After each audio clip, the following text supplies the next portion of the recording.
know it's kind of weird. I haven't really been keeping up with like the whole pirate software fiasco. I mean, I've been on other things. So, I mean, I guess I'm not even really qualified to really talk about this lolcow. But yeah, apparently he's like really been like. Oh, hold on. I forgot. Ooh. Oh no.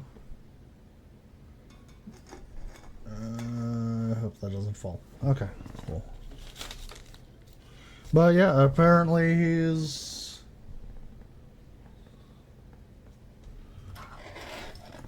the new lolcow.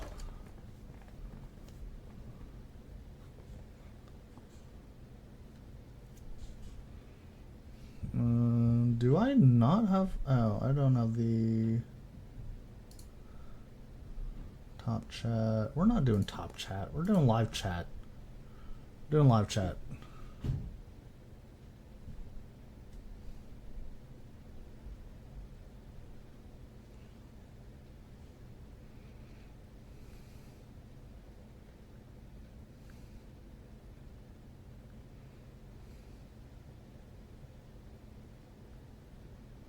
Let's see. Fun fact that he deleted this after people started dragging his ass for it. Stay frosty.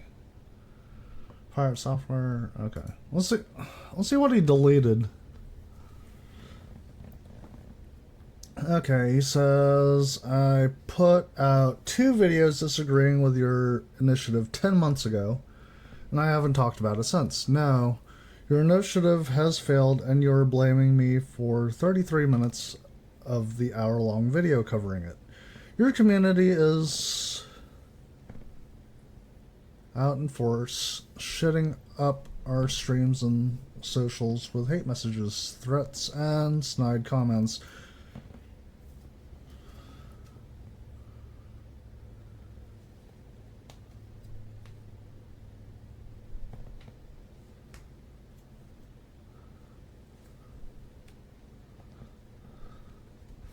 So, let's see. Since you're so set on cutting up my response into pieces to try and make me seem,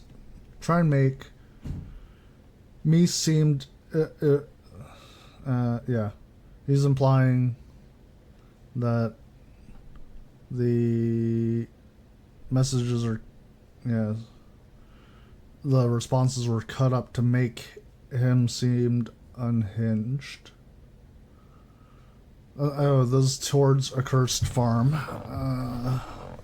By the way,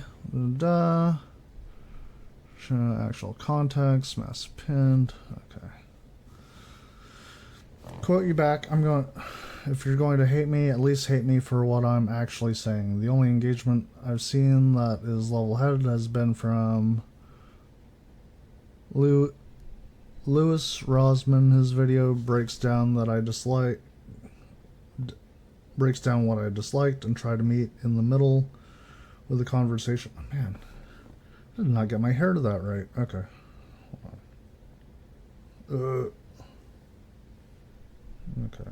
At least that's a little better.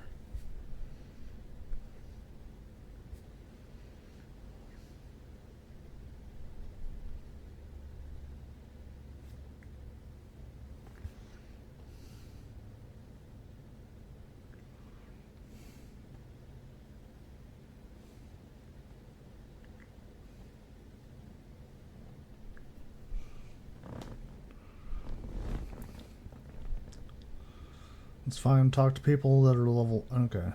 The only engagement I've seen that is level-headed has been from Lewis Rosman. His video breaks down what I disliked and try to meet in the middle with a conversation that made sense.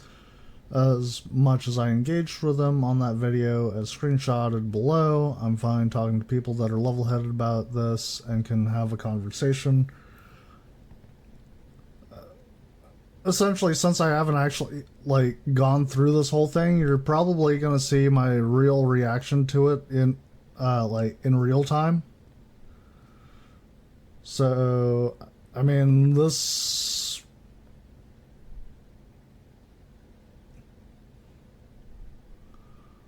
see.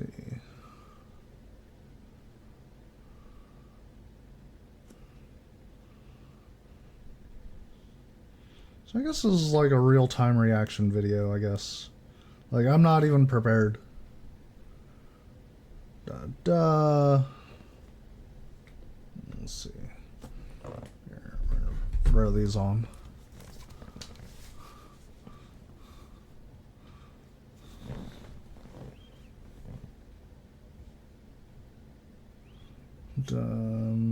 I'm not even really playing anything right now worth watching. Can I even click on? No, I can't.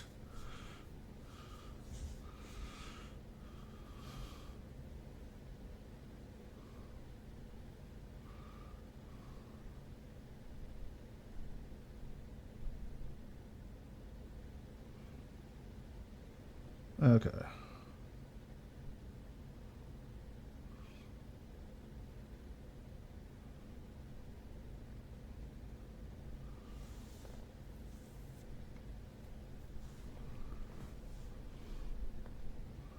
Yeah, why do you think we haven't talked about this in 10 months?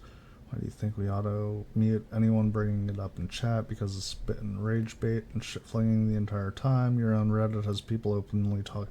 Okay, so, I mean, Reddit's just full of people who are ready to fling shit. I mean, let's be real.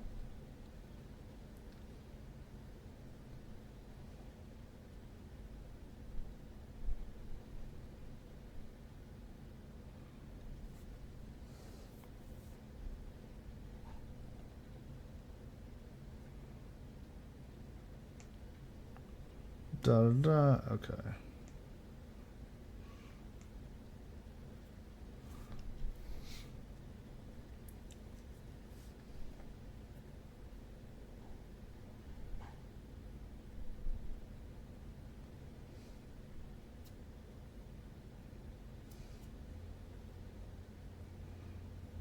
I'm trying to read that. Okay, well.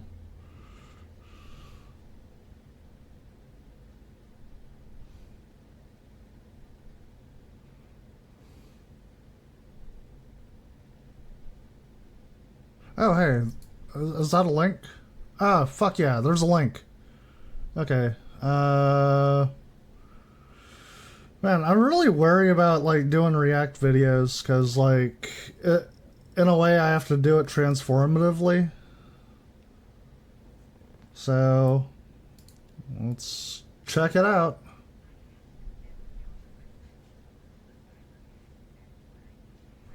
We'll skip.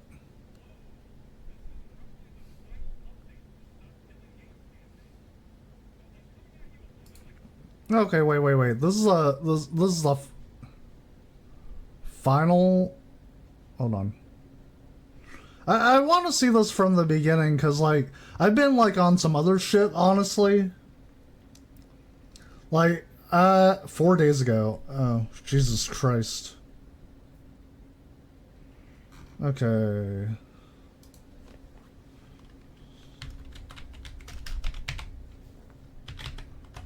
Okay, let's see. Let's check it out from, like, pirate software.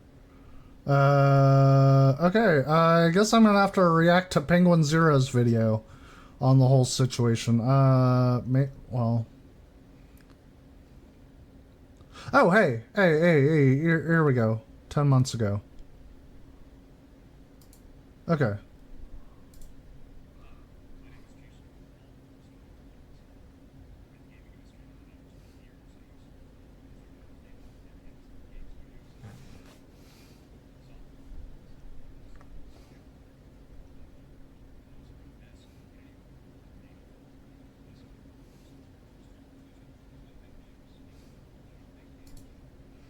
Hold on.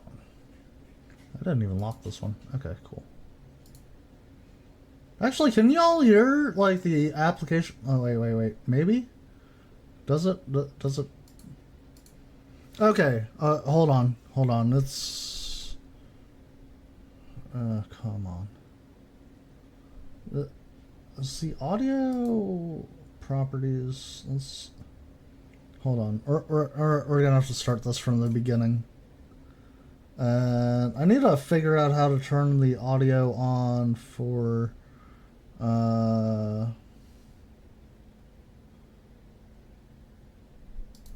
properties. Maybe it's the properties. Capture audio. There we go. What?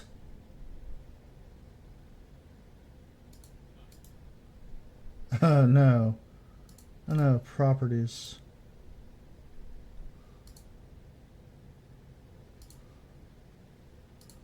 Okay.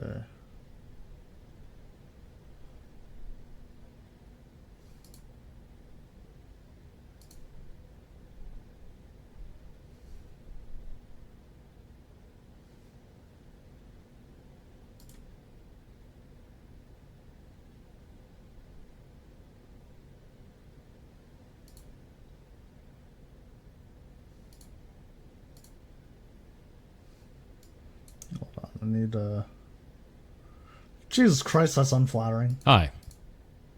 Okay. Let me make sure. My name is Jason Thor Hall, also known as Pirate Software Online. I've been in the gaming industry for about 20 years. I used to work at Blizzard Entertainment, there we then go. Amazon Game Studios, and now I own my own studio, Pirate Software, by the same name, which is an indie studio, and I've been here for about 8 years now. I also run a massive community. We've got about 180,000 people in Discord, and most of what I do is try to teach other people how to make games. Again, I'm actually just kind of, again, doing a real-time react. I haven't actually been on, been listening to this for a while, and someone was like, hey, maybe you should check out the whole Stop Killing Games Pirate Software thing. Pretty much telling me it's a new lolcow. So I was like, okay, you know what? I don't mind watching people, crash and burn. Yeah. Yes, Lythea. The old devil on my shoulder is here in chat.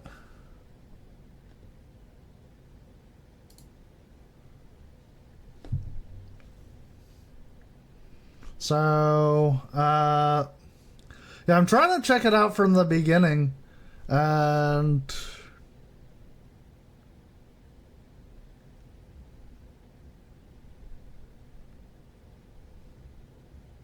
okay, yeah, I'm essentially showing people, me just building my own opinion on this. Again, I have not, paid attention. The whole 10 months. You are watching a real-time opinion be built.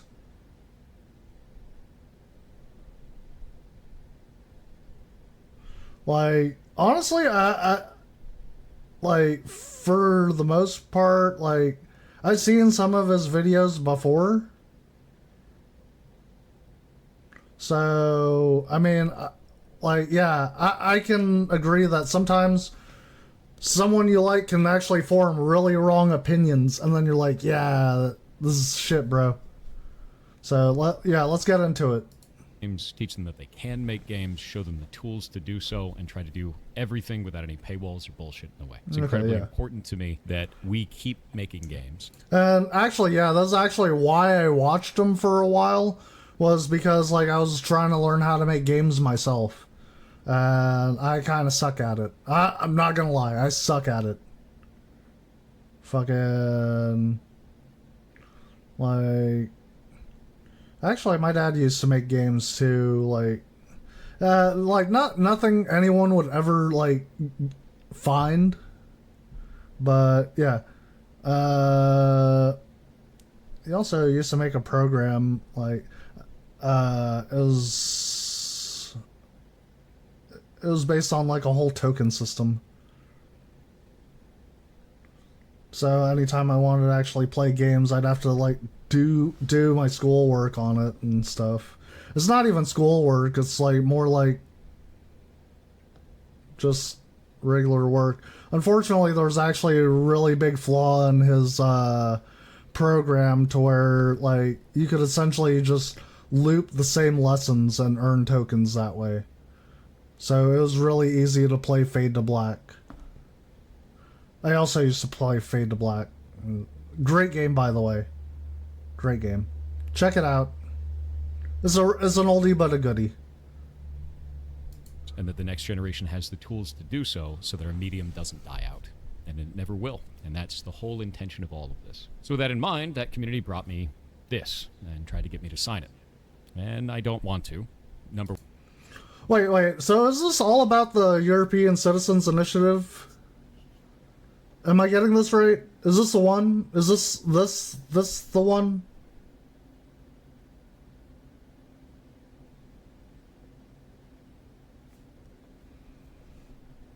I gotcha. Okay, yeah. Alright, so I'm on the right track. Okay. So this is where it all started. I gotcha. For one, I can't because I don't live in Europe. But number two, I wouldn't sign it even if I could. And I'm going to kind of... See, or at the very least, it sets a precedent for the game corporations to need to follow because they can't fuck with their EU player base. True. Actually, yeah, a lot of the laws are a little bit more stringent in Europe regarding, like, some of the games, especially gacha mechanics. And there's a point where game companies will be like, well, I don't really feel like messing with the game further to make it one thing for one country and then one thing for another country. But yeah, multiple countries have affected the game at their level. But at the same time, like, it becomes more of a headache to where they're like, okay, we'll just make this the same for every country. So, yeah,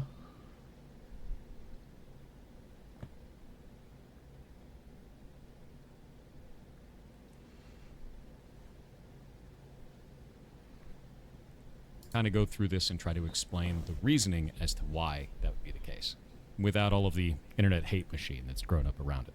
So let's go into how this works and why this is an issue to me. First things first, what is an initiative? So an initiative is actually not law. It is something that you put together so you can put it up in front of representatives and they can start the conversation. Actually, okay, so yeah, I get what he's talking about as far as initiatives. Yeah, initiatives aren't laws. You start them up. It's essentially a way to get people to start talking about it. Like, lawmakers, you're essentially making it a conversation. So that's what an initiative does. Okay. The reason why I have a problem with Stop Killing Games is specifically it starts the wrong conversation. If we're trying Wait, what? to Hold kill off the practice of developers putting together a live service game, pitching it as a single-player experience, and then taking away support in the future, this ain't it. And the reason why is specifically on this initiative, under its own description, it says, this initiative calls to require publishers that sell or license video games to consumers in the European Union or related features and assets sold for video games they operate to leave said video games in a functional playable state. Okay, wait. Let me make sure the initiative calls to require publishers that sell license. I'm sorry, I'm trying to, like, burn it into my retinas real quick.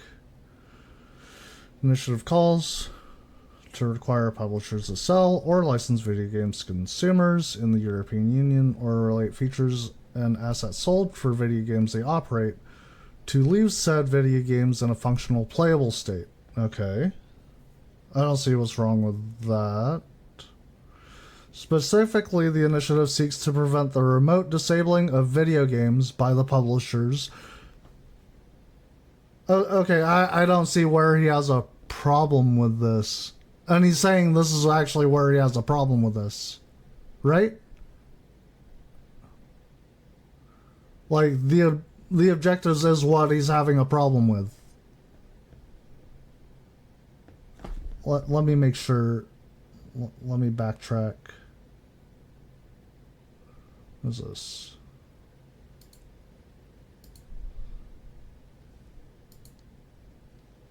We'll go back. This initiative, under its own description, it says, this initiative calls to require publishers that sell or license. He'll get into what he's got problems with, but be aware that he's interpreting it all wrong. License video games to consumers in the European Union or related features and assets sold for video games they operate to leave said video games in a functional playable state. Specifically, the initiative seeks to prevent the remote disabling of video games by the publishers before providing reasonable means to continue functioning of said video games without the involvement from the side of the publisher. This isn't always possible.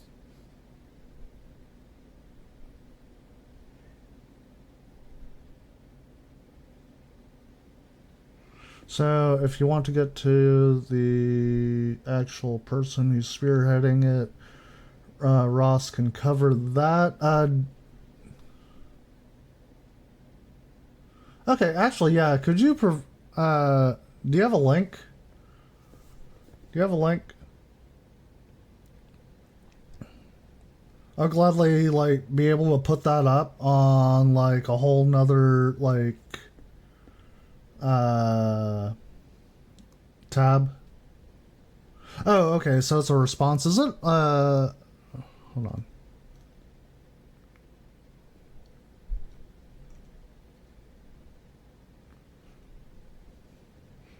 Let's see.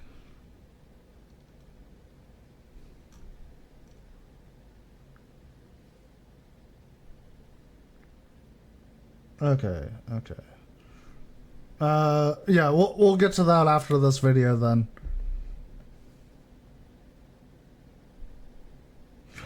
Oh, okay. Yeah. Okay, we'll okay, so he's okay, we'll figure it out after he's read through the objectives and everything. In all video games, and it doesn't call out the specific practice that this is supposedly trying to defeat. It is incredibly vague and will damage all live service games. How would you keep League of Legends in a functional playable state? You'd have to re-architect the entire game. The game is what is called client-server. So in client-server models, there's a server and there's a client, and all of the math, all of the game, everything happens on the server. The client just displays it. And the reason we want to do it that way is so that you can't teleport around and do 1 billion damage. You don't trust the client. You trust the server. The client just displays what it's told, right? So if we wanted to re-architect this, we'd have to take all of that server logic, push it back out into the client, and somehow make that playable in a multiplayer-only video game. That doesn't make sense to me. So this isn't going to work for all games. Why is it calling out all games? And it's really easy to say, like, oh, you know, that'll get worked out down the line. But we're dealing with government here. If we're going to be putting up these types of ideas, specifically in front of government, we need to be calling out the right issues, especially if you don't have precedent set. Because now you're going to be setting precedent on something that doesn't make any sense, with people that may not understand the nuance of our industry, all in the name of saving games. I can't agree with that. So let's go into why this is happening, right? So why did this start in the first place? Okay. What is the specific cases they've called out that are egregious? And they have one. It's The Crew. So, action on The Crew. The video game The Crew, published by Ubisoft, was recently destroyed for all players and had a player base of at least 12 million people. Due to the game's size and France's strong consumer protection laws, this represents one of the best opportunities to hold a publisher accountable for this action. If we're successful in charges being... Jesus Christ. Yeah, okay, yeah, I still... Yeah, no, Ubisoft kind of destroyed themselves. Sorry, not sorry. They're a bunch of fucking assholes.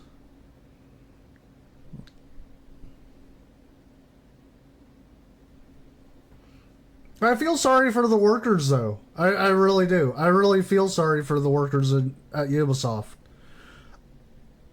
I don't feel sorry for Ubisoft as a company. The people who ran Ubisoft, the head execs at Ubisoft, I don't feel sorry for them at all. Oh, yeah. If they're good at their jobs, they'll get hired elsewhere. Yeah. Unlike Polygon, where they weren't good at their jobs. There were a bunch of disgruntled journalists who landed in gaming journalism. Yeah. Bye-bye.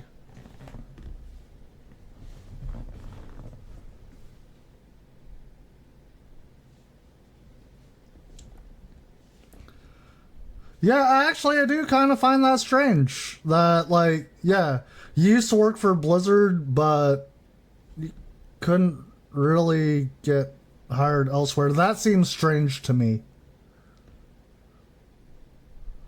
Yeah.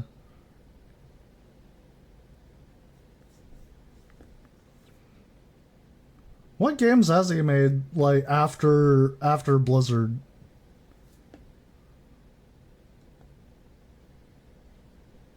Nothing? Like, really nothing?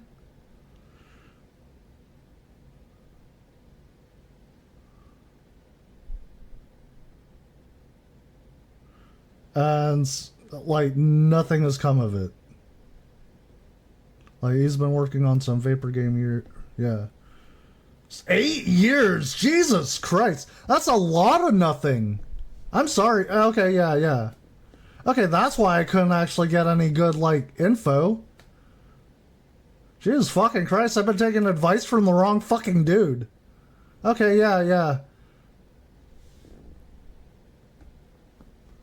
Okay, well, shit. Guess it's better to find new advice elsewhere. Just get a second opinion. That's why you get a second opinion for every doctor.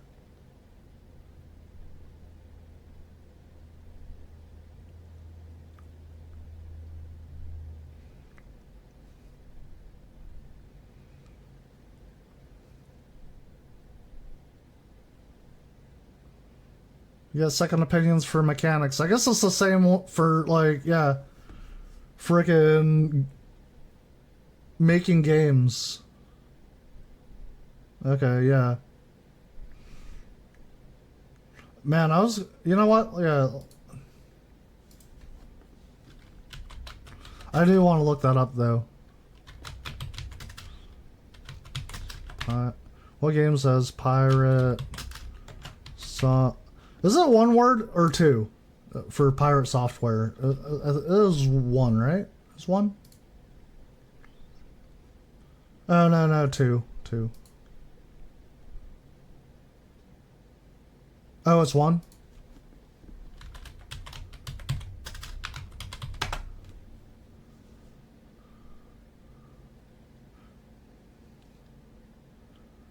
Oh, okay. I guess.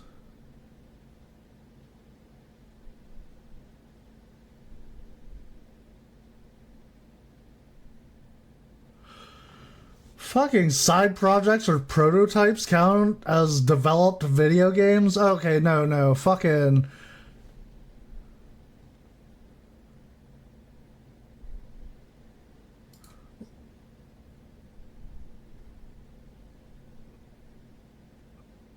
Yeah, let's see.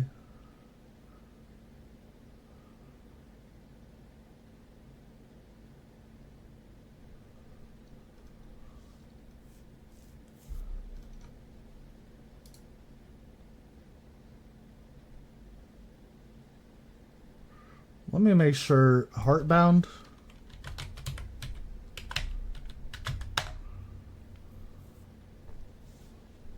Heartbound on Steam. Yeah, I can't, like. Okay.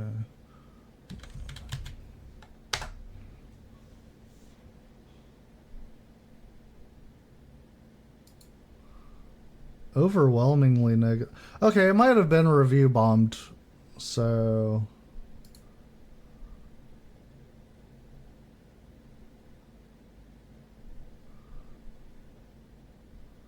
Yeah, it seems like it could very well have just been review bombed.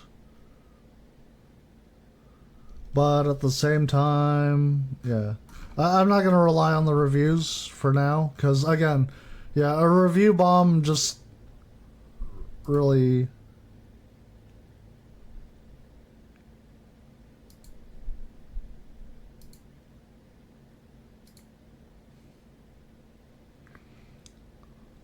Bro, this looks like it was made with RPG Maker.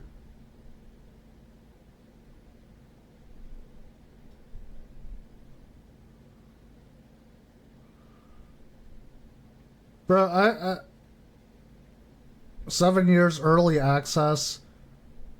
Yeah, okay. Yeah, December 24th, 2018. Yeah. And again, it, like, the game itself, I don't see, hold on, let's see.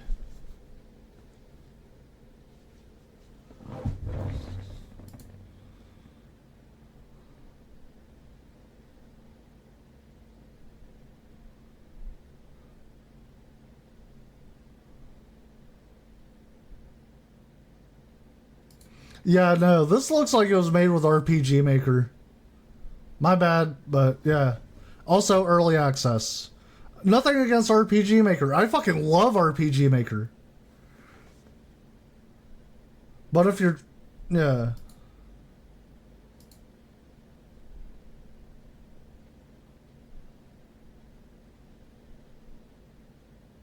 Okay, so Heartbound is...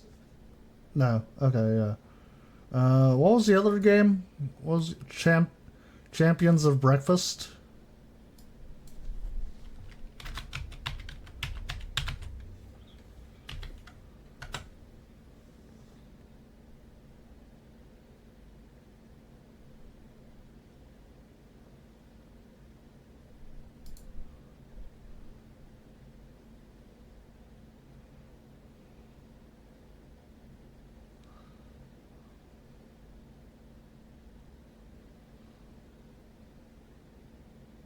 I mean, I guess it's...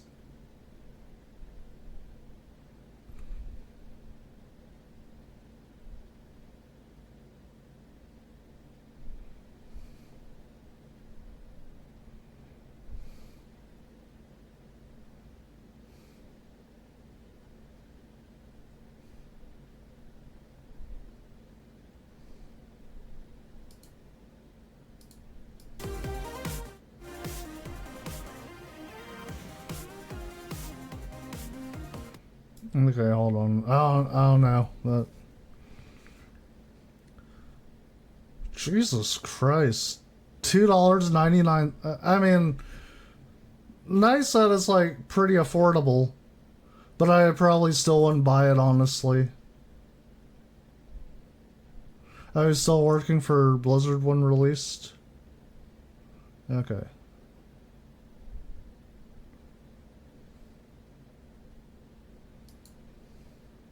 Okay, well. Anyways.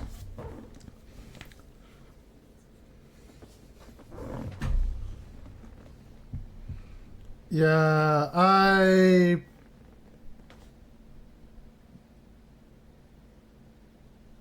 don't know. I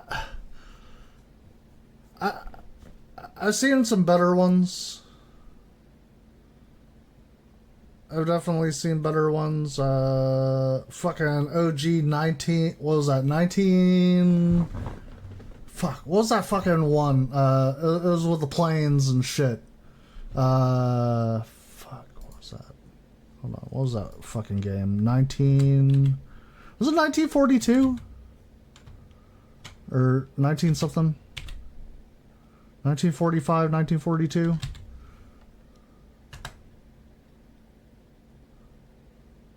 Oh.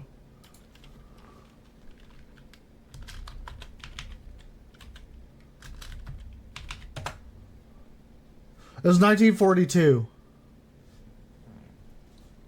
That shit was dope as fuck. Fucking love that shit.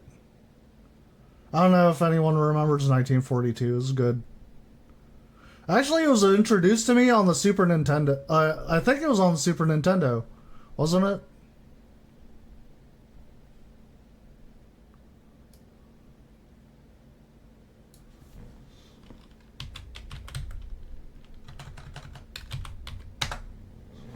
Yeah, it was on the Super Nintendo. It's on the Nintendo. Yeah. Regular Nintendo. Yeah, it was introduced to me on the... I had a friend, his name was Chris. And he had this shit. Like, he had this shit for serious. It was in the Philippines, too. I won't get into any the long any long stories about Chris. Decent guy. Decent guy. Shout out to Chris and JJ. I haven't seen you guys in life forever. Hope y'all are doing well. Hope you see this. Probably won't.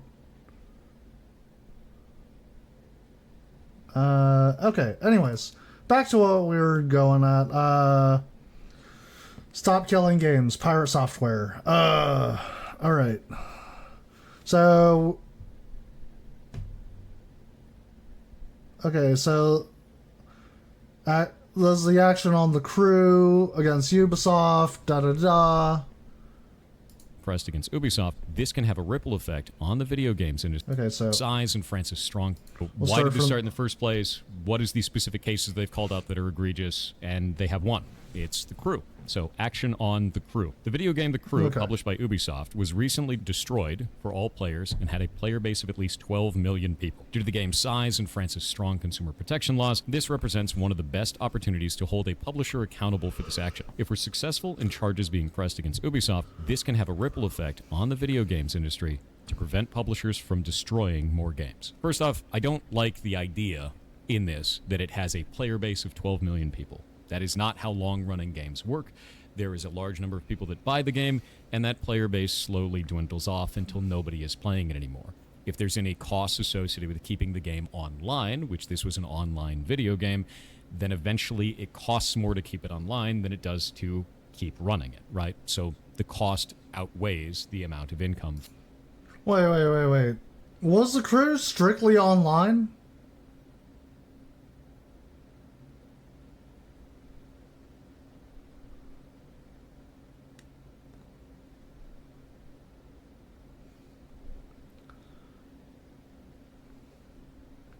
Well, yes and no. Okay.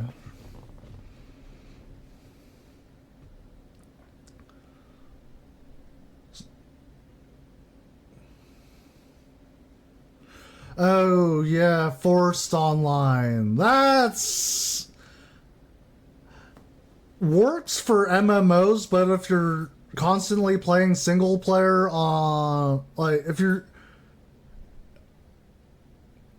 you had single player campaign stuff, that shouldn't be tied into like multiplayer.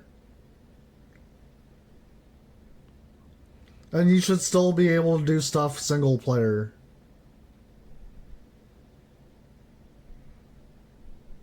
But yeah, forced multiplayer for what's essentially a single player game is complete bullshit. My opinion. But yeah, let's continue.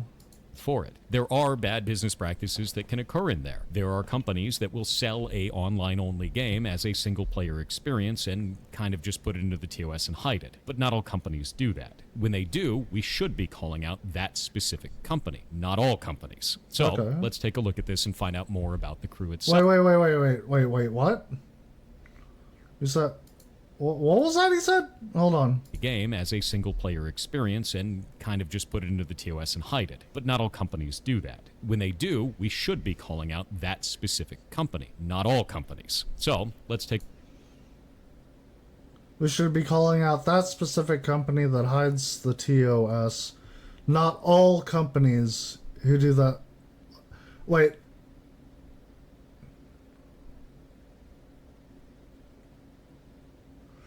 So, wait, he's saying if you catch that one specific company, call out that one specific company? Or, like, call out that one specific company, but not all companies that do the same shit? I'm confused. I'm really confused.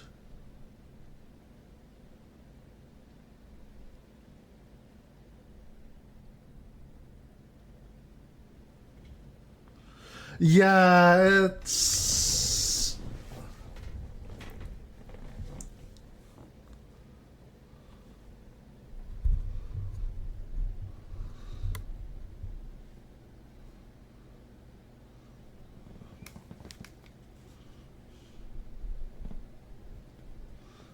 Oh, yeah.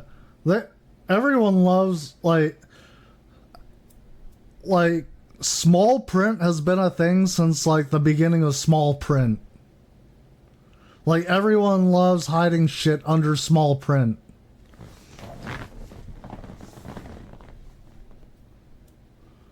Like, fucking... Yeah. The EULAs, yeah. Everyone loves hiding their shit in EULAs. They'll fucking make it a mile fucking long, and there's one line in that mile long fucking, like, EULA that says, oh yeah, by the way, we have the right to destroy our game, da-da-da-da-da. But it's, like, hidden in the millions of fucking bullshit that they stack on top of it. And in between, like, it's sandwiched in between bullshit.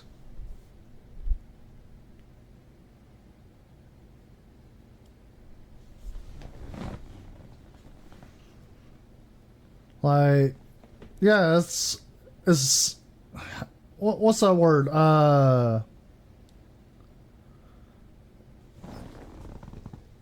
It's dishonest.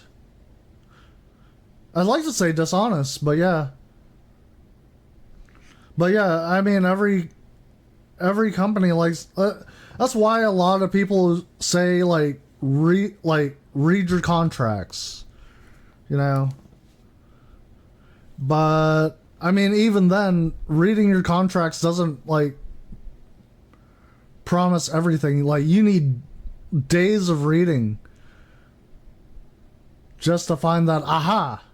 Gotcha. I'm not signing this kind of deal. But you think people are gonna fucking sit there and read the fucking EULA?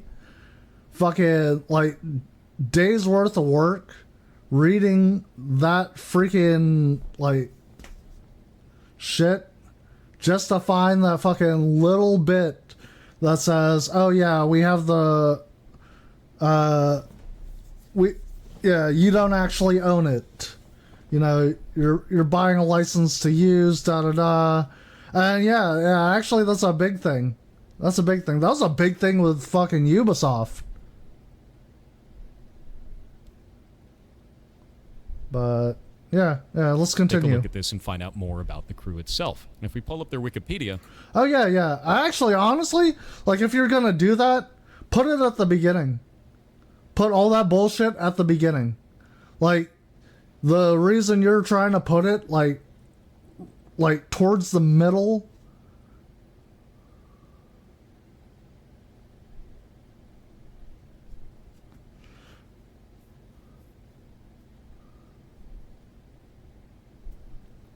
Yeah. When you buy music, yeah. You own it. Buy a movie, you own it, yeah. Yeah, I completely agree. Yeah, you own it. You really do own it.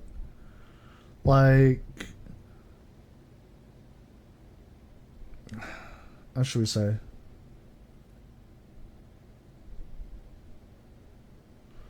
And they do actually put clauses in stuff again, movies and music, where you're not allowed to profit off of it in any way. I mean, also clubs and stuff do kind of get away with that shit. But I mean, honestly, but then again, that's you do have clubs that exist just for people to dance and stuff. Yeah, I get that. Movie theaters have a thing, but that's a whole separate thing. It's not like they're actually owning it for personal use, and mainly it's. I mean, how else are movies going to get the airtime they deserve for people to watch it? Yeah.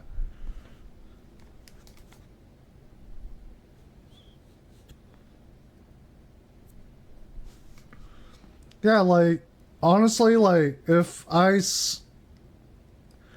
still had a copy of, what was that, Friday the 13th, was it Jason Takes Manhattan? Hold on. Friday the 13th. Jason Takes Manhattan. I think that's the one. I think that's the one I owned. I actually used to, like, it was a good one.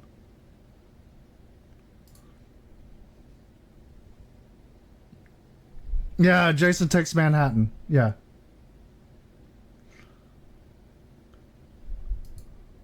But yeah, if I still, if we still own that and shit, yeah. Fucking, we could still watch it as long as we had, like, a VHS player. I don't think we'll find, like, it's really hard to find a VHS player, and VHS tapes, like, are really hard to maintain, especially with kids. Like, if you're a kid, you're gonna ruin a VHS. Like, your sticky, snotty fingers just touching the tape for some reason. But, yeah, I digress. Like, yeah, you buy it, you keep it forever. You know, it shouldn't be, like, any different with anything. Like, I don't even think that was even, like, a clause in the EULA for, like, games like Might and Magic back in the day. And actually, some games have lost their copyrights. They might have been obtained by new people, new companies.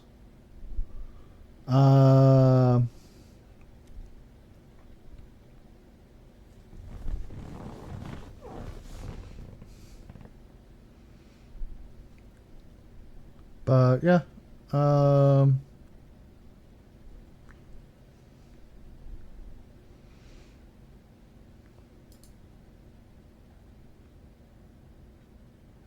man, I don't know.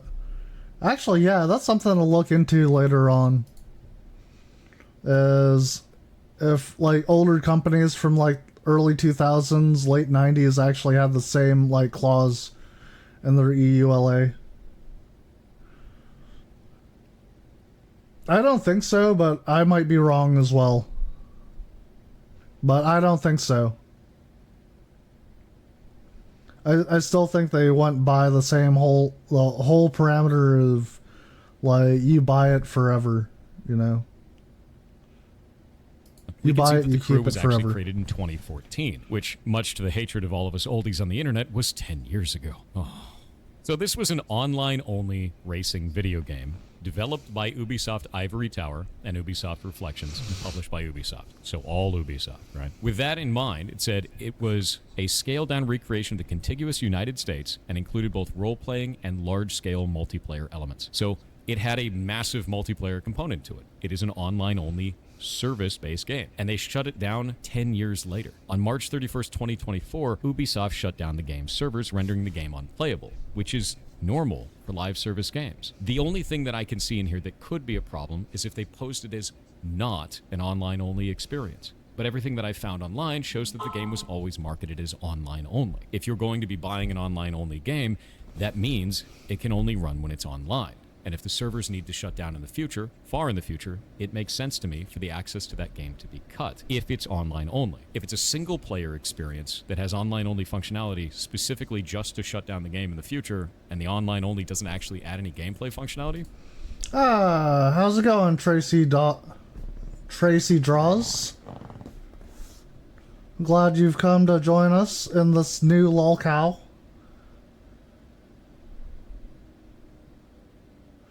Thank you. I appreciate that. I'll never turn down wishes of a good day. Of a wonderful day. I enjoy it. Thank you. Alright, now onto our... onto our new thing. Yeah, trying to form an opinion on the new lolcow. So, I'd agree with you. That's a shitty business practice, but that's really rare. And in the specific cases where it does happen, we should call out that, not just all games and not all live service. Oh, I stream on Twitch as well. I stream on Twitch.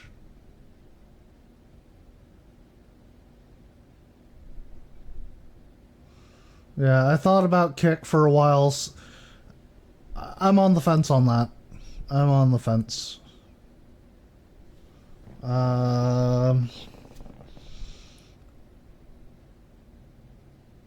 Yeah. I also post some of my stuff on Zitter and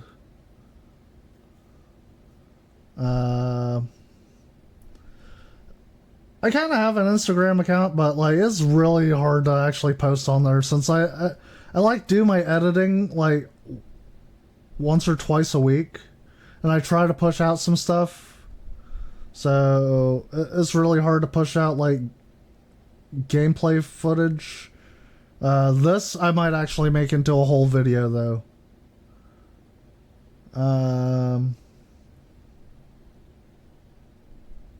Yeah.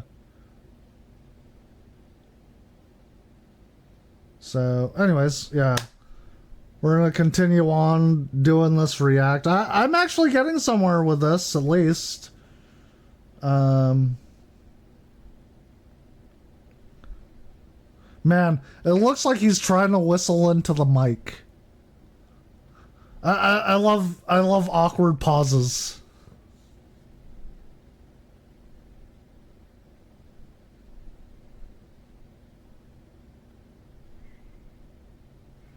Uh, for beginners, I try Twitch.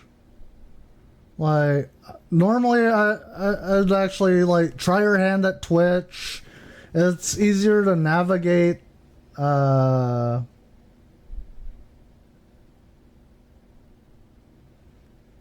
YouTube's I also do it on YouTube. Yeah, I like stream on like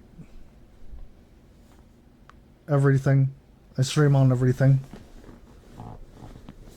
Like literally, even though you're watching me on YouTube now, I'm also streaming on Twitch.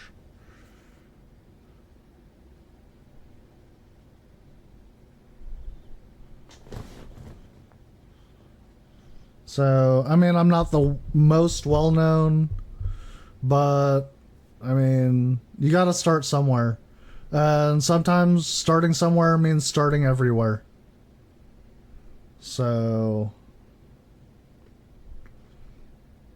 and then you keep at it. And you keep at it some more, and you talk to more people, and you do your best each and every day, and eventually people will find you. People will find you. And get yourself a mod, cause like you'll get creepos that just like wander into your like chat, and then they'll be like, "Oh, do you want to buy my graphics? I think you need a stream manager. I'm a stream specialist." Don't fall for it anyways. Like, everything you do, you can do yourself. Kick or TikTok. Yeah, as I said, I was thinking about Kick. I haven't made a TikTok yet. I haven't made a TikTok. I might think about the TikTok later. Maybe later.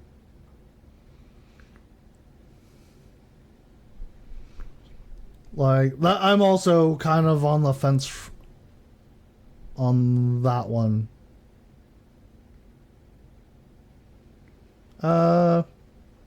Kind of. I actually make some of my own stuff. Like you can actually see my overlay right here. I actually ended up making that. I've got a whole break screen, which I actually haven't even like. We haven't gone on our first break yet. But I'm actually getting into this. I may not even like need the break screen like for the whole night. So I make my starting screen. I actually have a few. Whenever I do my ending stream, I actually made that one too. I do have a few drawings.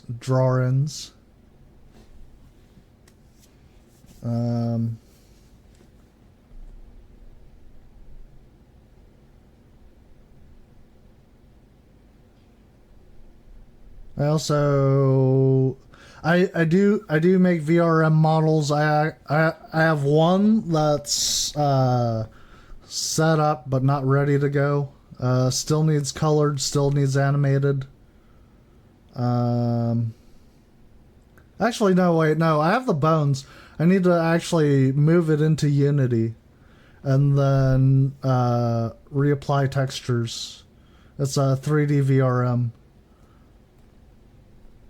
So I kind of wanted to do the whole like 2D 3D animated VRM. So like 2D texturing on a 3D model. Kind of like have you ever seen have you ever played Jet Set Radio?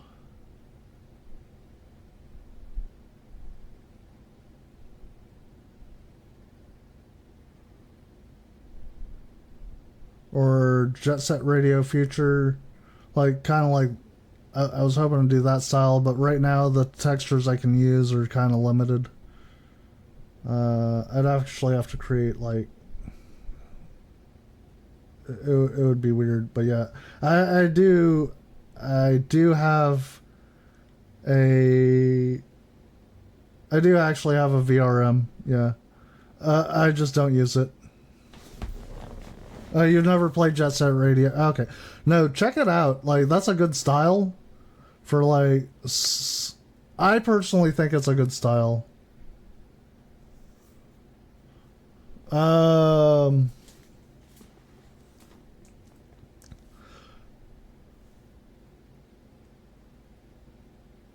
Probably not. We're actually still in the middle of a stream here. But yeah, I did want to talk to you about that. I got pretty excited myself.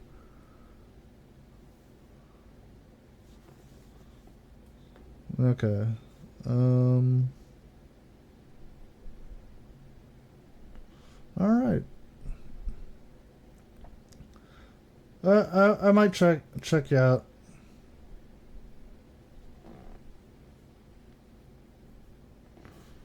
Just don't forget to leave. I don't know how live works, but don't forget to leave a like and subscribe. And I do thank you for joining me. Sometimes I derail myself, so yep, I will probably check you out here. But anyways, let's continue on. We were on the Pirate Software.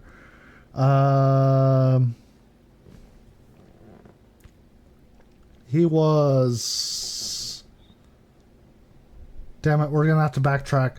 I forgot everything I was even talking about. Okay. Only. If it's a single-player experience that has online-only functionality specifically just to shut down the game in the future, and the online-only doesn't actually add any gameplay functionality, I'd agree with you. That's a shitty business practice. Okay, yeah.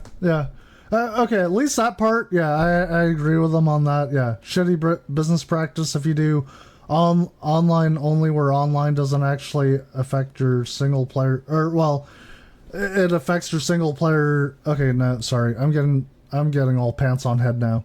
Okay, that's really rare, and in the specific cases where it does, not as rare as you think.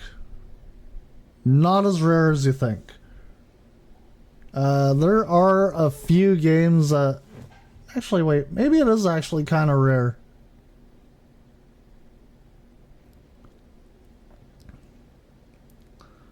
I haven't actually heard of too many games besides The Crew.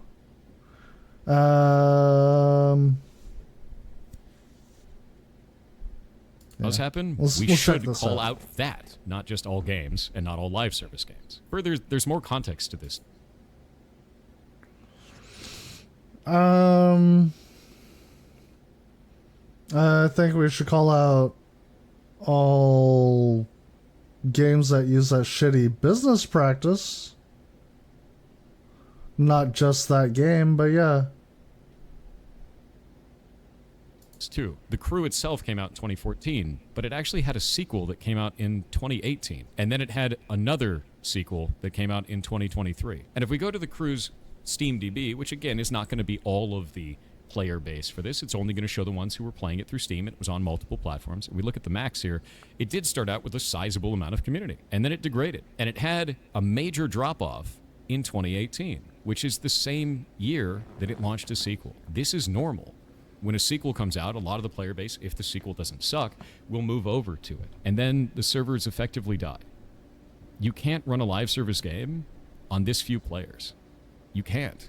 Most of the time, especially not if there's anything else that goes into it. And if we go into that anything else, there's one we can see player. that there's license problems. So on December 14th, You see that shit? They have one player. Like, players right now, one. Wait. How did they have one player? Is someone just like got the Crew on 24/7? Like they can't shut down the server because of the one person? Sorry, that shit would be like, not gonna lie, the shit's like, the shit's dope. I like that. I like that. And if we go into that anything else, and we could see that there was license problems. So on December 14th... No, wait. They did the same thing with like, fucking... There was actually that, damn it was Halo. They actually had like one person, like, they were shutting down the servers and they had like one person just, or like a few people just like in all the time. Like they wouldn't quit at all. I think I remember that shit.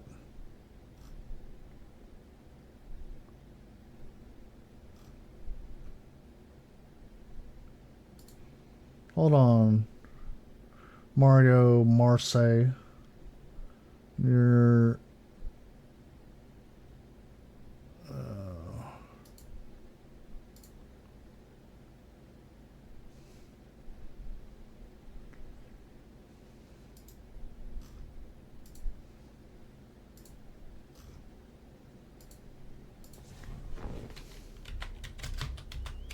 Advertising view bots. Okay, gotcha. Alright. Close, ban. I swear, I at least ban one of these guys, like, every time I stream. At least one. Anyways, let's continue. 14th, 2023, Ubisoft delisted the Crew and its expansions from digital platforms, suspended sales of microtransactions, and announced that the game's servers would shut down on March 31st. So they gave them 3 months. Usually I would say, hey, 6 months is probably a better deal, but if they're going to do 3 months, they're going to do 3 months. The only thing that I'd be interested outside of that is if there was a contractual obligation to do more than 3 months and they didn't follow it, if it was in the terms of service or not. Citing upcoming server infrastructure and licensing constraints. What were those licensing constraints? Well, it turns out that all of the cars in the game were licensed from the car companies. And a 10-year running game likely means that they had license to them for 10 years. And that means that it would likely reopen for negotiation. Now, understand that's speculation, but I've seen this type of a deal many times in the industry while I've been working in it. So it's not unlikely. If you're going... Okay, no, okay, actually... So when you have a car company, and this is like, the car company, man, I don't know. For me, this, like, my opinion is when a car company decides to pull, like, that kind of shit, like, oh yeah, you have the license to feature our cars on your games for only so long. No, that's a shitty part. Like, that's a shitty deal on their end, the car companies.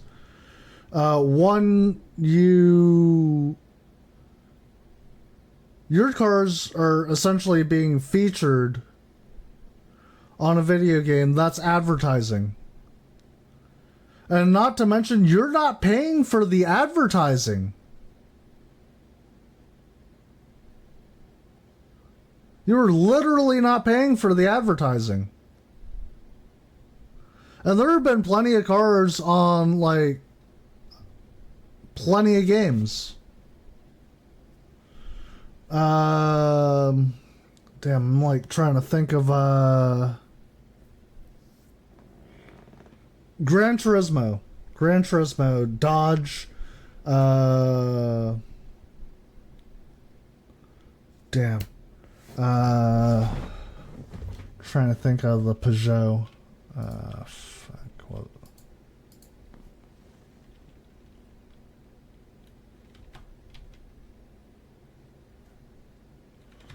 Okay, I can't really think of it. Okay, well, cool.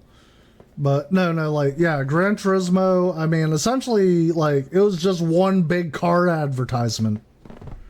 There have been other, hold on, racing games.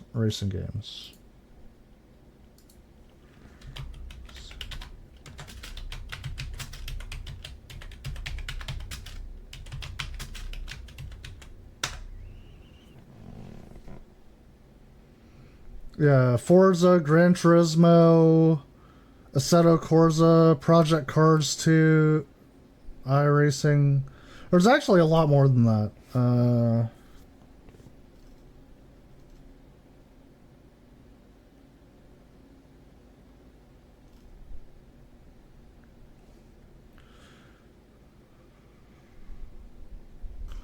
But yeah, my opinion, like, if you're a car company and you're gonna bitch about, like, them showing off your cars in a video game, like, you might need to dunk your head in a fucking toilet for a while.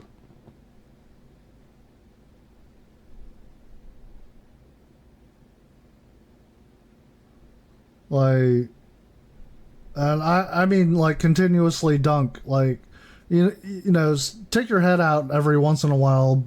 You know, breathe in some fresh air. Because you're going to need it when you go and dunk your head back in that fucking toilet again. My take, yeah. But, yeah, again, if you're a car company, you're bitching about, like, them advertising your cars for free on a fucking video game, yeah, go dunk your head in a fucking toilet. Like, you're getting free advertisement. What more do you fucking want?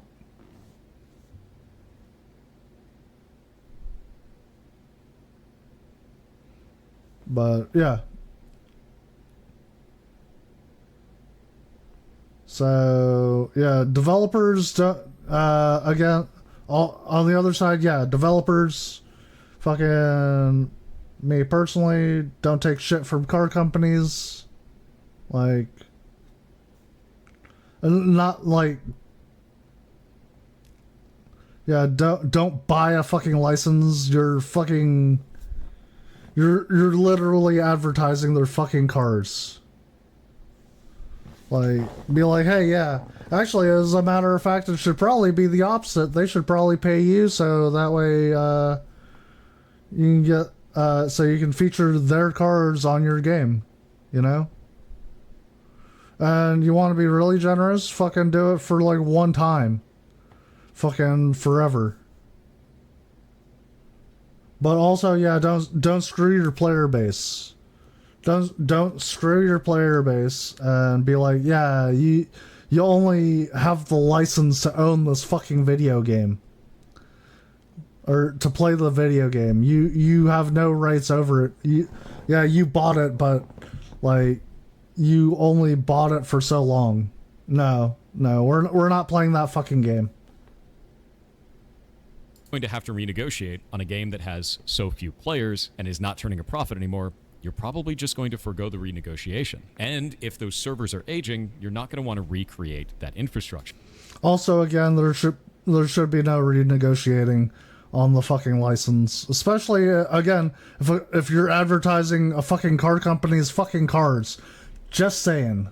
And there are some people that'll say, well, just make it all single player. Well, I've explained that that doesn't make any sense in the first place. If you're making it all single player, you'd have to carve off all of that, and it's developer time and money. When you already have sequels out and the game has basically no players left anyway, it makes more sense to just move on. Wait. There are plenty of single player games with online, like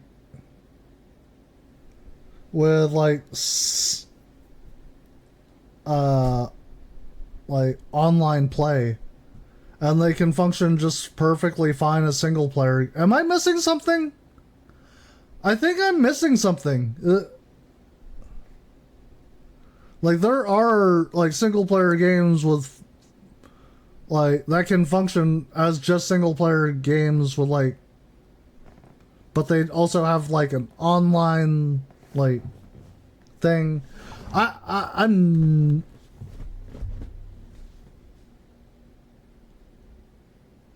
is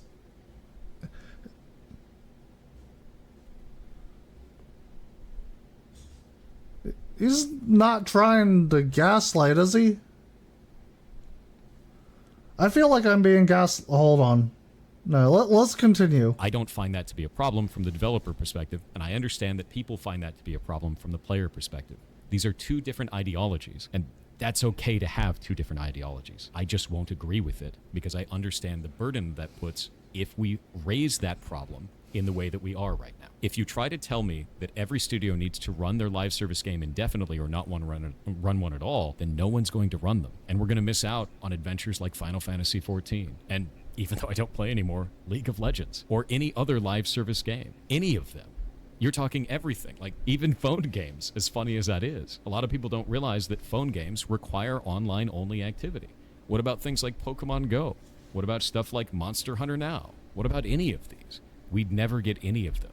And that's why I think this needs to not be vague. It needs to be specific about the business practice it's trying to defeat, which is specifically companies that are doing this under the guise of it being a single-player game, but adding online-only functionality that is not necessary and doesn't add any gameplay elements. That's the problem. So now we're going to go to Ross, otherwise known as Accursed Farms, the creator of this initiative, and one of the ones that's pushing it the most online. I'm going to let... Okay, we're going to go ahead and take a quick break. But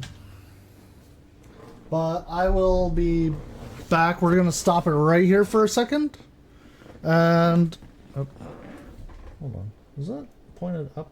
Already pointed up. Okay, I hope that's perfect. Okay, but yeah, we will be right back.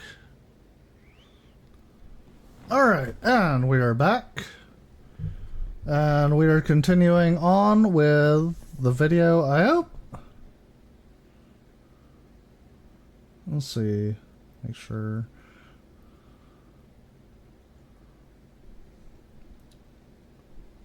So, hopefully the sound is coming in okay. I haven't checked on Twitch. Hopefully the sound's coming in okay. I'm that backflip. And I play every single day. I play every single day. That's not even, like, kind. Okay. So, stream manager. We'll check the stream manager. Stream manager. We'll check the stream manager. Okay. Stream manager. Let him say exactly why he thinks...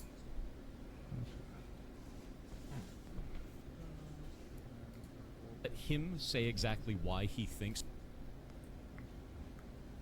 Alright, we're good on that one. Okay, so I can... hear the sound. I just had to double check on my sound. Alright, so we are good and we will continue. That this will go through very easily and why it is important, and then I'm going to tell you why I don't agree with it. Comes law in the EU?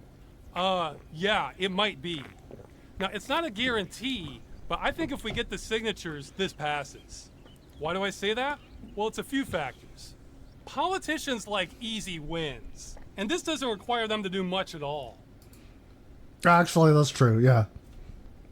Politicians do like easy wins. Yeah.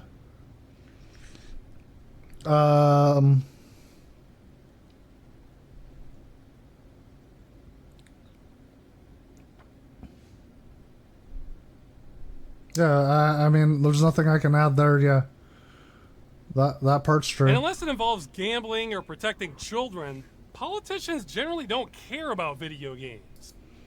Yeah, again, true. Yeah, actually, yeah.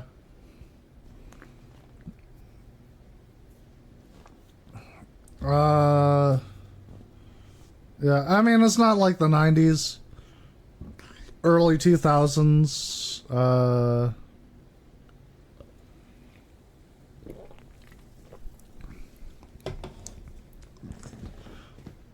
I know 70s and 80s, they had like the whole D&D scare, D&D Satan worshipping. It was bad for that kind of stuff. And then early 2000s, late 90s, early 2000s, they had the whole, I don't know if you remember, they had, like, video games make, kids violent thing. Hold on, let me see if I can find that. Video games makes kids violent.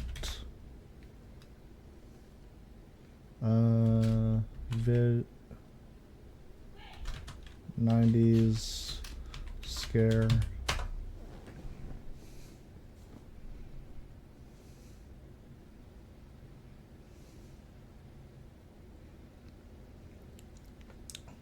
Yeah, 1990s. Yeah, they attributed like the mass shooting at Columbine to like kids playing like violent video games, which actually wasn't really true.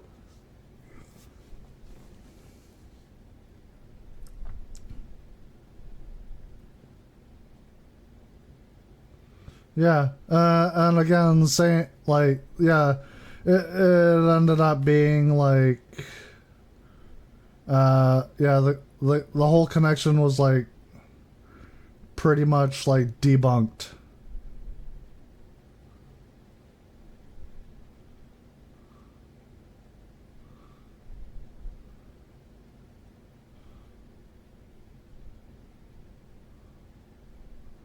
Oh, wait, let's see if this one is it. I think this is it. I don't know if, yeah, this is a one, like, this is a one time, this is a one time, like, 90s, like, politicians actually cared about video games and shit. And, like, it was all, like,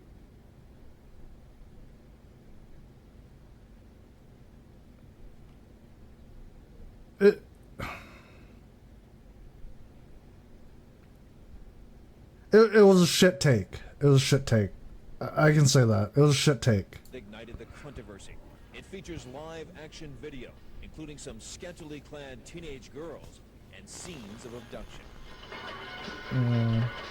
A look around a video game store like this one in North Hollywood leaves no doubt about the violence level of the games. And retailers say the more mayhem, Oh, they fucking had Altered Beast? Ah, shit. the better the sales. Why is this? They like the gore. They like bloody games where people's heads explode. And Why is it only playing on one side? Is this mono? It's a really popular video game. Is this mono stereo? Linear, repetitive. Is it only like playing in mono stereo? Hold on, let me see. So this isn't a big... Okay, yeah, okay. The video itself is playing in mono. Holy shit, that's how old this is.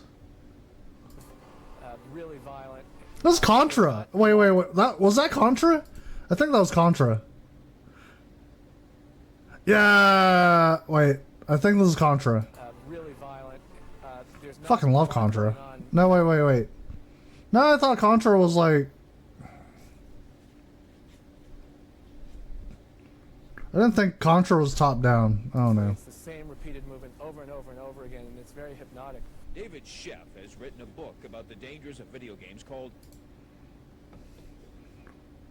David Sheff. Let's see.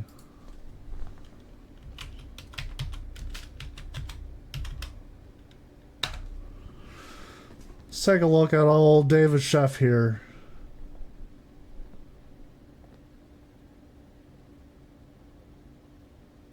You know what? We'll check his wiki.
Yeah, okay. Yeah.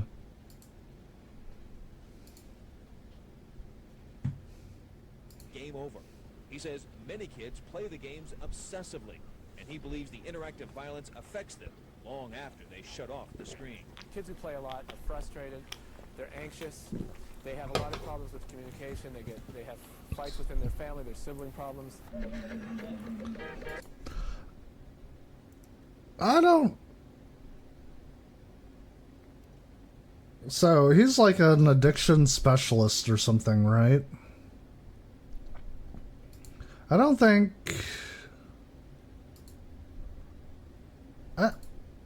I'm willing to... Hold on.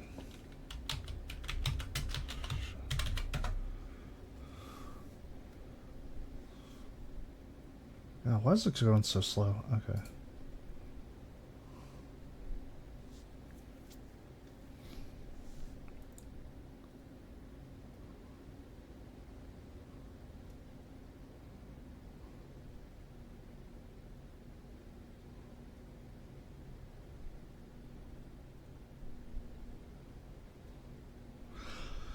So, as far, I mean, just from his wiki, and wiki is not like anything like big to go on, but just from the guy's wiki alone, yeah, he went to, oh yeah, fucking great. He actually went to fucking University of California, Berkeley. Yeah, that explains a lot. Yeah, journalist. So you got a journalism degree at the University of California in Berkeley. Yeah, your credentials are. Yeah,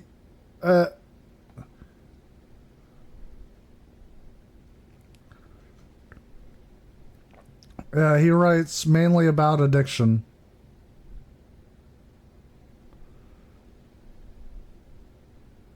But yeah, okay, yeah, so this guy is another one with a journalism degree.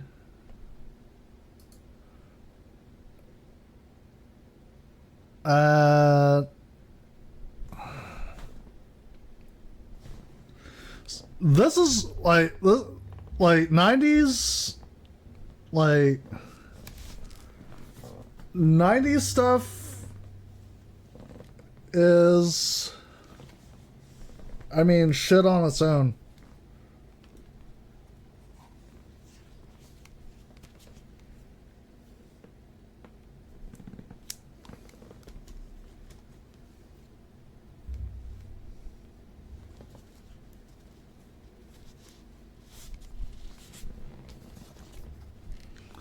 Yeah, not like I would say that 90s journalism is a precursor to gaming journalism as a whole, or just journalism as a whole. Like how it started, like actually you could probably go even further back to why journalism has become shit today. Like and really mainly like David Sheff just as like a journalist, like from what I've gathered just from the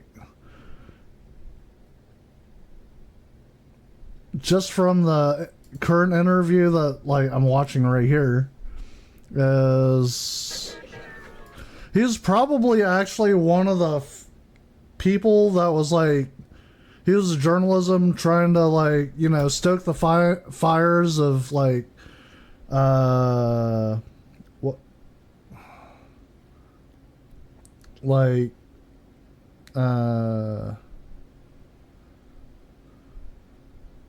xenophobia against Japan. Unfortunately, it didn't work out for him too well because like a lot of people fucking love Japan. Like, yeah, great job, David Chef. Fucking like you did great work. I mean, Japan, like personally, like I fucking love them. Fucking like, great job on you guys. Like, you had fucking assholes like this fucking trying to fucking like really make you look bad, and it didn't work out. So Some researchers think video game violence may actually be a safe way for kids to work out their frustrations. It might Actually, be yeah. that there's what is called catharsis or release, that the actual playing the game gets some of the violent feelings out. And hey, we actually had a fucking professor from what was that, UCLA? Actually saying UCLA psychology professor. So she has actually more fucking like room to talk than fucking David Chef, who's a fucking, I'm guessing, journalism major. So she has more room to talk because, again, she's a psychology professor. I mean, yeah, 90s, like, fucking, like,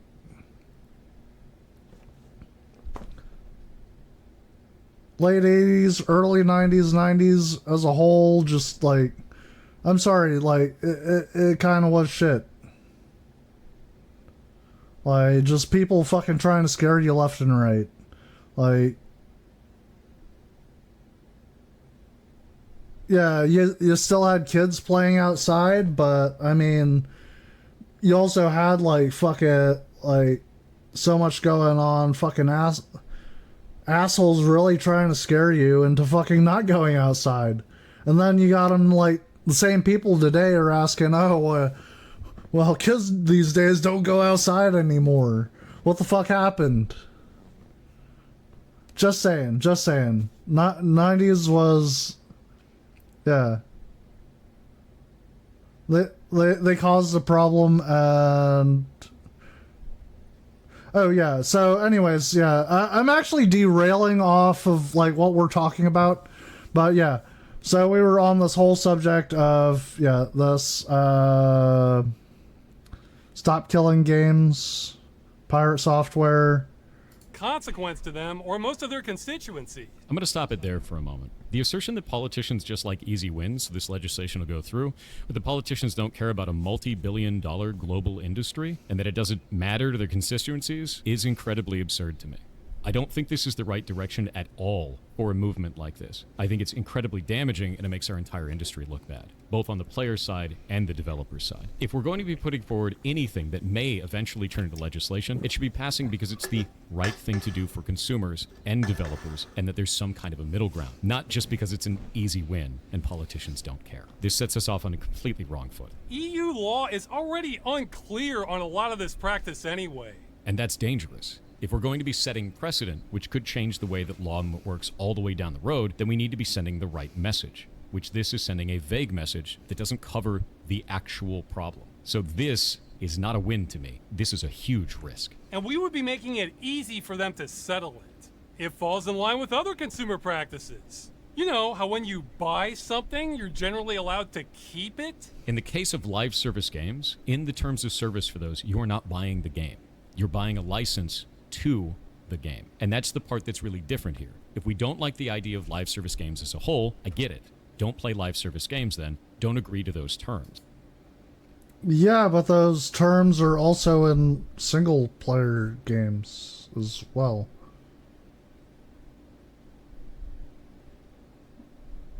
Am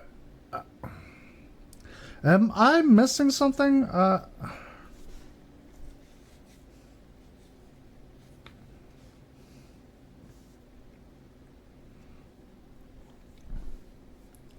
Like, I think I'm missing something.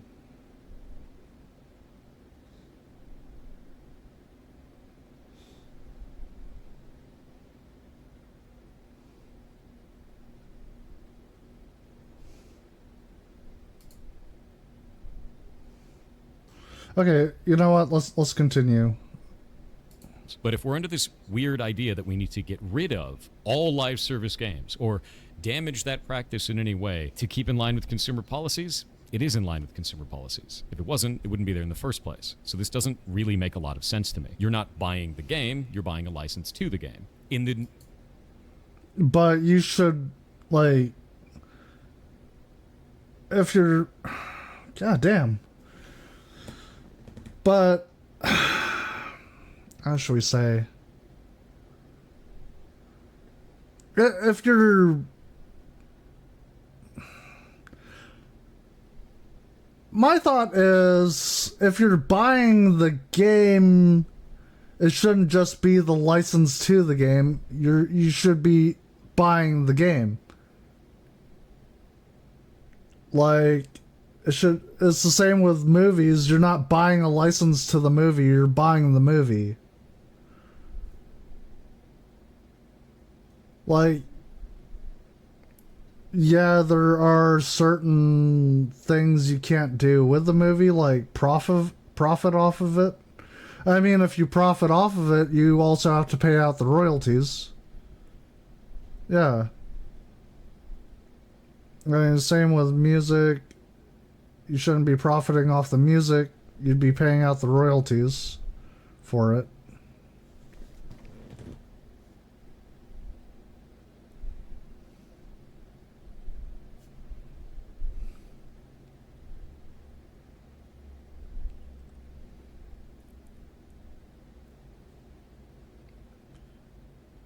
Could be a very bad take. Anyways.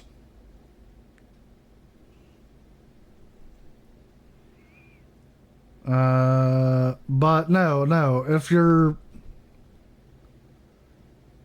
buying the game, you're not you shouldn't be just buying the license. You should be buying the game. No, completely 100% agree with that sentiment. Niche cases where a studio is trying to sell a game as if you are buying it or purchasing it or using that language specifically and they give you a live service game instead, I agree that should change. That language should change. You are not purchasing the game. You are not buying the game. You are paying to have a license to a live service experience. I get that. Is that what this is doing, though? The initiative is not trying to call that out specifically. It's trying to say that all games need to stay in a functionable, playable state, which is not calling out the language that is being used to manipulate the player. Call that out specifically, not this vague bullshit. And finally, this is a diversion from really serious topics that politicians would prefer not to deal with. That's really gross to me as well. The idea that this is just a diversion from serious topics and they can get an easy win in and we can just push it through and there won't be a lot of pushback on it and they're not going to have to think about it too hard. That's crazy dangerous, dude. If you're going to be setting precedent, if you're going to be putting forward something that you want to start a conversation to eventually become legislation, and these are the reasons for it, not only can I not agree with the initiative, but I can't agree with you. And I think that the tactics that you're using here are really disgusting. So yes, I won't agree with that. And I won't agree with Ross. There's no way around that. I think this is gross. To sum it all up, no, I will not be supporting the initiative Stop Killing Games. You're not going to change my mind on it because I find this language to be incredibly vague and damaging to the rest of our industry. I think that it would be bad for both developers and players down the line in the way that it is currently written. And I think that starting a conversation that doesn't get to the core of the issue is both wasted time and leads to potentially bad outcomes. So, if we want to talk about this, let's talk about the actual bad business practices. In the case that a studio is making a live service game and they sell it to you as a product, they say that you are purchasing the game. or you are buying the game, when in reality you're actually purchasing or buying a license to that game, I think that we should be fighting about that. That needs to go away. A player should be well informed at the point of purchase that they are purchasing a license, not buying a game. And the reason...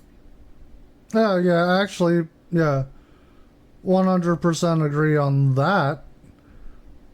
But at the same time, again, that shouldn't be the case. Like, you shouldn't...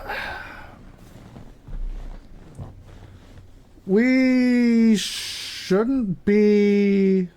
How should we say? We shouldn't have to try and guess whether we're buying the game or the license to the game. Like, I think that should be flat out, like, agreed upon right there. I mean, if you're gonna do it that way, yeah, you might as well just throw on a fucking sticker on your game that says not the whole game, just the license. You know, you want to do it that way, yeah, do it that way. But I don't think we should be doing it that way. I think it should be like a solid one or the other. Honestly, that's my opinion. Again. Reason that we have those licenses in the case of client-server interactions, like we had before, we're talking about client-server games, is so that they can ban you when you cheated them. They revoke. Again, I have no, I am literally just developing my opinion on this, just like going through these videos. I'll have to watch the next video here shortly, but license. That's why they revoke your license, to protect the gameplay of every other player that you're impacting when you cheat at these games. That needs to exist.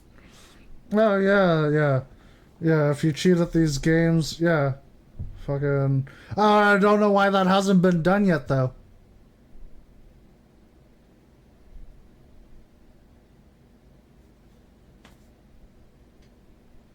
I'm just saying.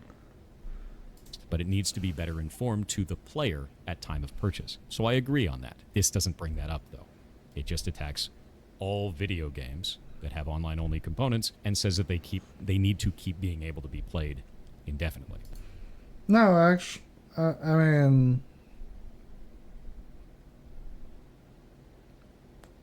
Wait, what?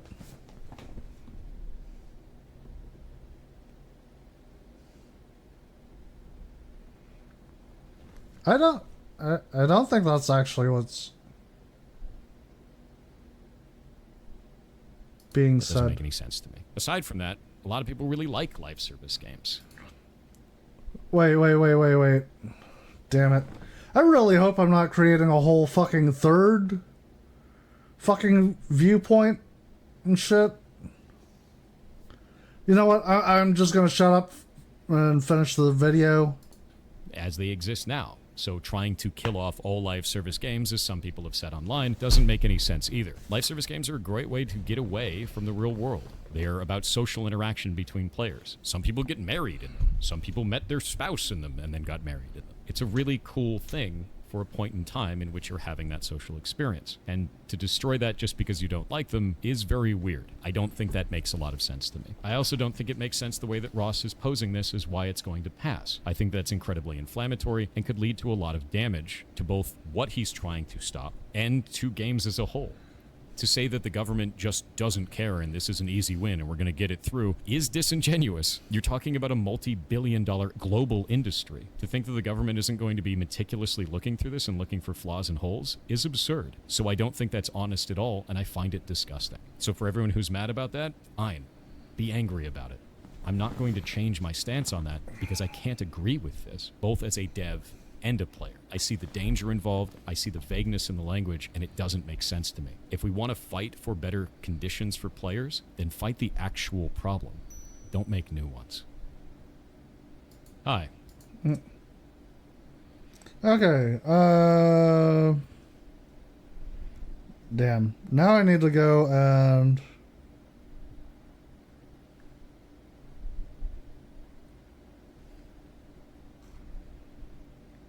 Is this the one? Like, no. Where's the response video to this?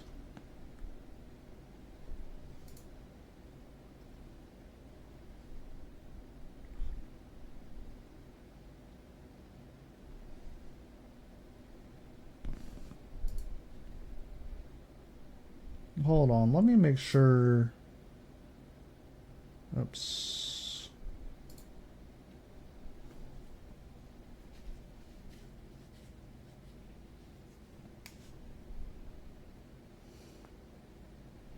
Oh, hold on, there's a part 2? Hi, my name is Jason Thorhall, also known as Pirate Suffer, and the other day I put out a video called Stop Killing Games, saying why I would not support the initiative. Overall, it was actually quite positive. The analytics on it show that people really think it's a good idea. There's a huge amount of like ratio, and I received hundreds of comments from developers thanking me for putting it out because they can't speak publicly while they're at a business or a job elsewhere. A lot of the times, major companies will fire you if you are speaking out of turn and cause a PR disaster for those companies. And since this is such a popular thing among players, most devs aren't going to say anything to you. So I am. So let's discuss the most common requirement of the initiative, which is games have to be left in a functional, playable state. Now, what happens if that game is a online-only live service game? Well, if you want that to stay in a functional, playable state, that means the devs have to release either server binaries or somehow carve off the game to be a single-player experience now. Some way to keep it functional and playable, right? Now, many of you are requesting, yes, I should get the server binaries so that I can go and make private servers for this. But that doesn't make a lot of sense in the real world. And the reason why is because it leaves developers open to abuse. So let's explore that a little bit.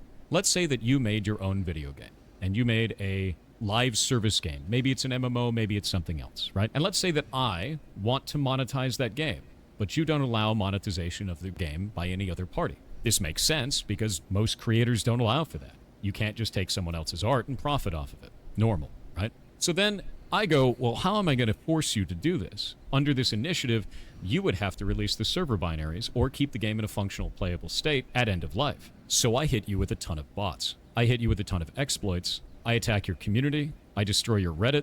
I go after your business. I go everywhere that I possibly can to make this cost as much as it possibly can for you. And it's not hard to do this. We saw the exact same thing happen in TF2 recently. The massive amount of... Wait. Team Fortress 2 plummets to overwhelmingly negative on the... Okay. bots that were attacking the game. This is not infeasible. This is something that is very easily attainable today. And let's say that this goes on long enough that your game dies because you can't afford it anymore, and your studio has to shut down. At end of life, you now have to release those server binaries to keep the game in a functional, playable state. At which point I take those, I create a private server, and I monetize it. And some people have said, well, simply don't allow monetization of the server. Well, who's going to enforce that? If you want a government initiative to enforce that, that means the government has to build a registry of all of those games and all of that intellectual property that shouldn't be monetized, and then somehow enforce that with no one owning it because those studios have shut down. That's going to be a massive burden. On top of that, if you want to go...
Okay,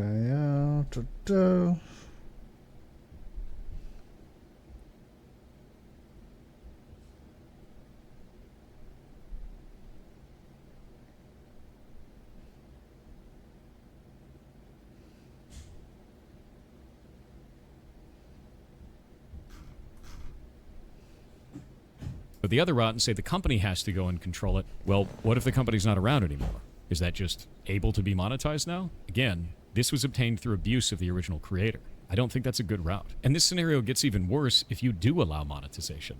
Because now I can just kill off your company and then monetize the server and no one will ever come after me. Now it's even more of a problem. So allowing monetization of this work is strictly worse. And for the...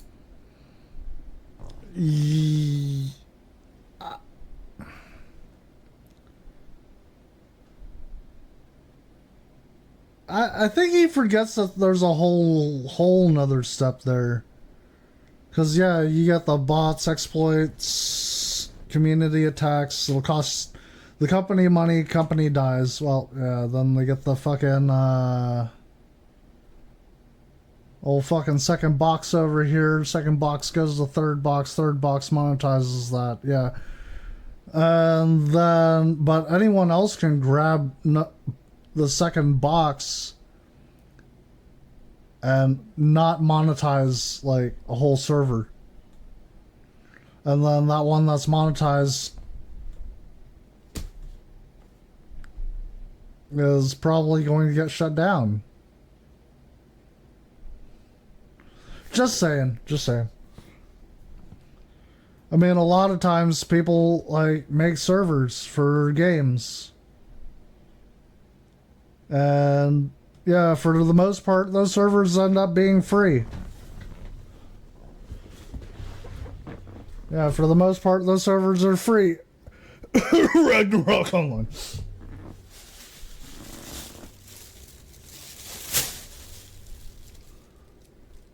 Yeah. So,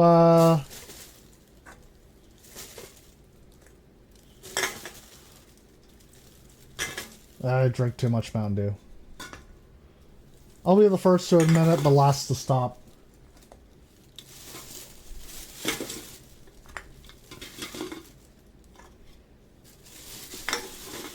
But anyways, yeah. Just saying, there's plenty of games out there. Actually, you know what? Like, funny enough is like, I used to be really into like vampire games, and there's another vampire game out there. I don't actually think it exists anymore. I mean, like, it was the community was kind of shit though. I mean, I don't think all Koreans are like that, but yeah, it was a Korean game. I don't think all Koreans are like that though.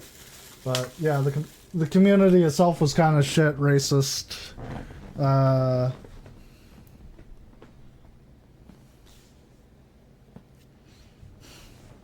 wow, I didn't see that one. Jesus Christ, Lover King. All right, yeah. Anyways, but back to the video. I wanted to see what this second part of this was. For those of you out there that say, oh, this can be done right now, I could just destroy your studio and take your stuff anyway. You could, but this allows a route for it to be legal to do so. That's the problem. After putting this out publicly and talking to people about it, this specific scenario on both YouTube and Discord and Reddit and a bunch of other locations, I got a couple of takes back. We're going to start with the most extreme position and kind of go from there. So, in the most extreme, people said live service games shouldn't exist at all, and the initiative will kill them off for good, and that's a good thing. Well, you don't get to define what players get to play or not play. You also shouldn't be able to get to define what developers build or don't build. You should not have creative control over the developers, and you should not have control over what is in my Steam library or on my phone. That doesn't make any goddamn sense. Aside from that, the initiative does not purport to kill live service games. It would just make it incredibly difficult to build said games and add a lot of risk to it, which is why I'm bringing all of this up and why I don't support the initiative in the first place. A lot of people don't realize that this will slowly diminish live service games in the market, because it's not an incentive for us to build them anymore, which means you get less multiplayer live experiences. That sucks. I like live service games. I enjoy playing things like Final Fantasy XIV. I enjoy going and playing in games, in the past at least, like League of Legends. These are games that are live service. They require a live service to run. And you shouldn't be able to take that away from people.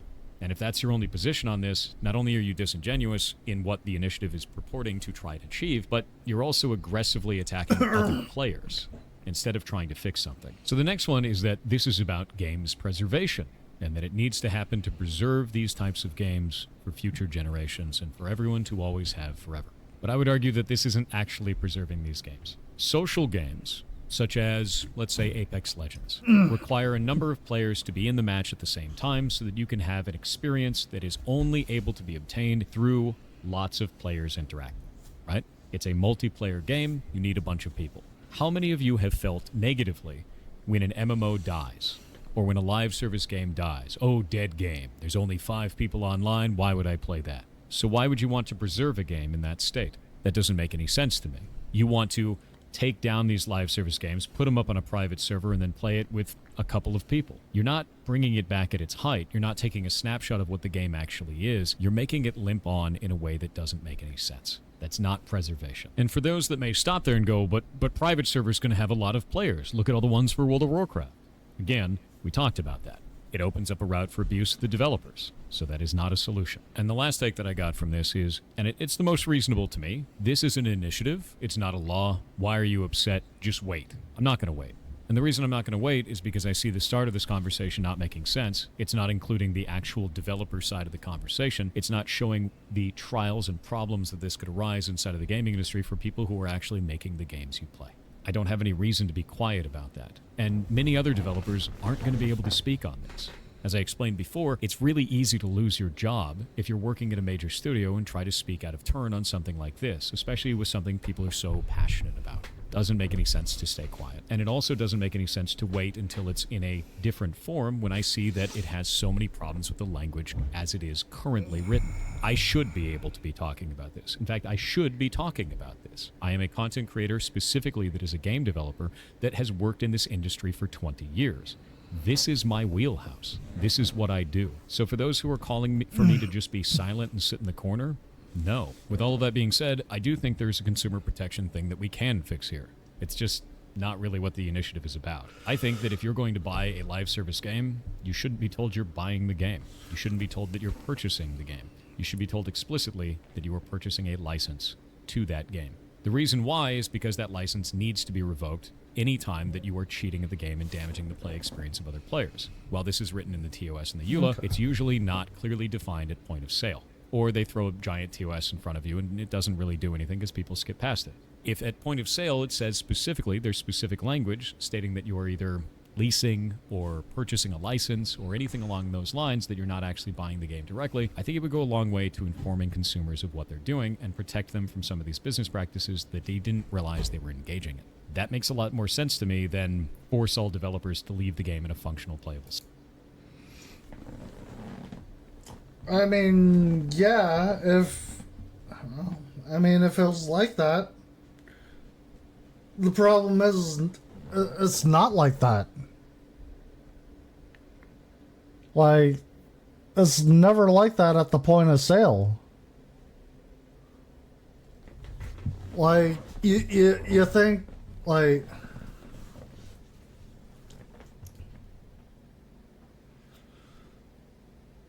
I don't even think they even, like, show you the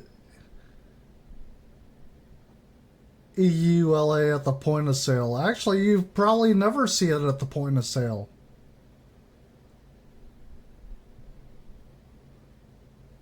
I mean, I think I'm missing something here.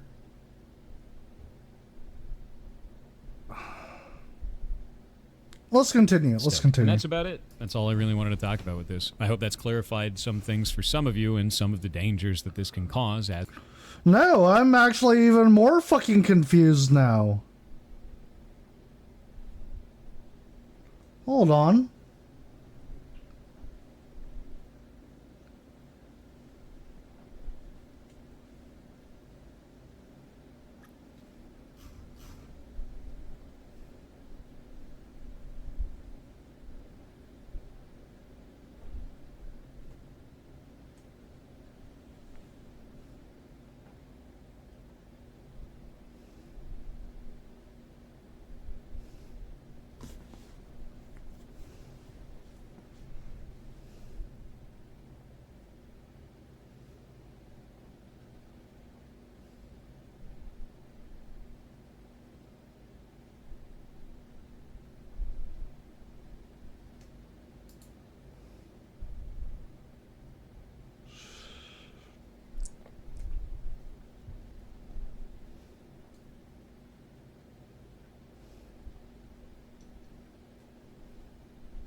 Okay. Yeah, you can't just bring up the bot issue with Team Fortress 2 and not bring up that community-run servers were for the most part completely safe from them due to them having active maintenance and moderation. That's not honest.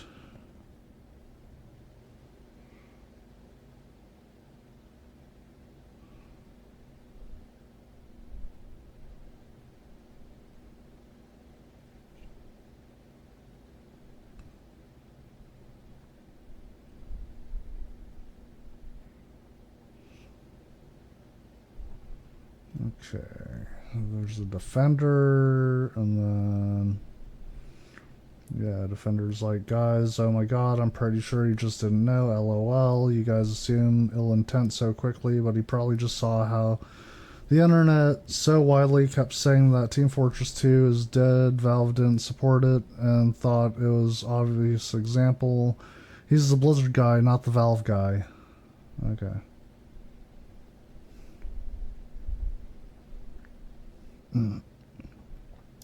Shouldn't he do more research before speaking on the issue if that's the case?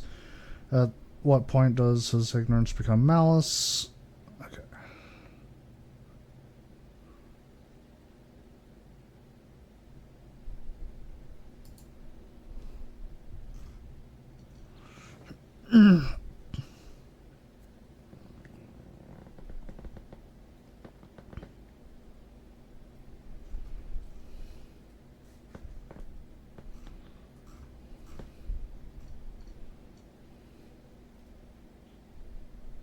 Okay, so I seen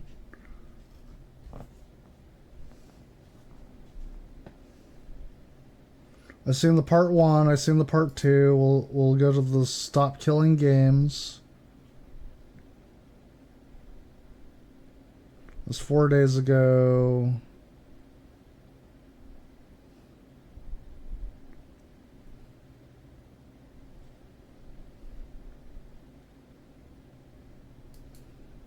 I've gotten a message. I got a message from Ross, who's the person behind the Stop Killing Games initiative. This is Ross, the guy from your video you responded to at 10:24. Based on your response, I think there's a combination of Wait, is this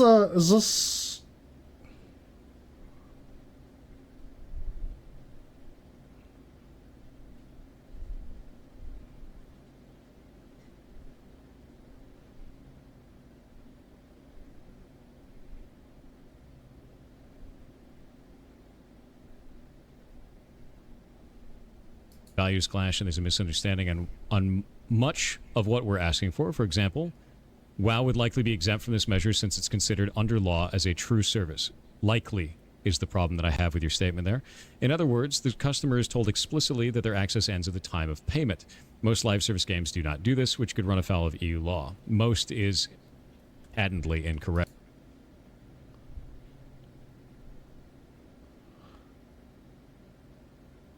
No, wait. No, hold on.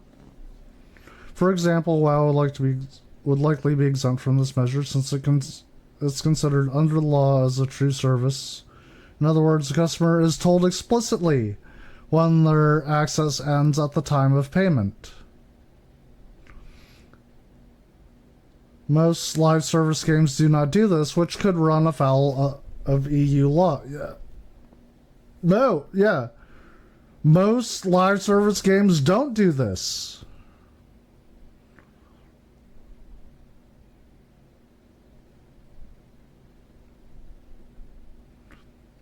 They don't explicitly tell you.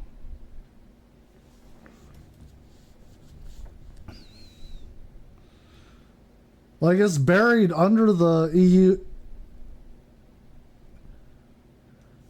It is buried under the EULA.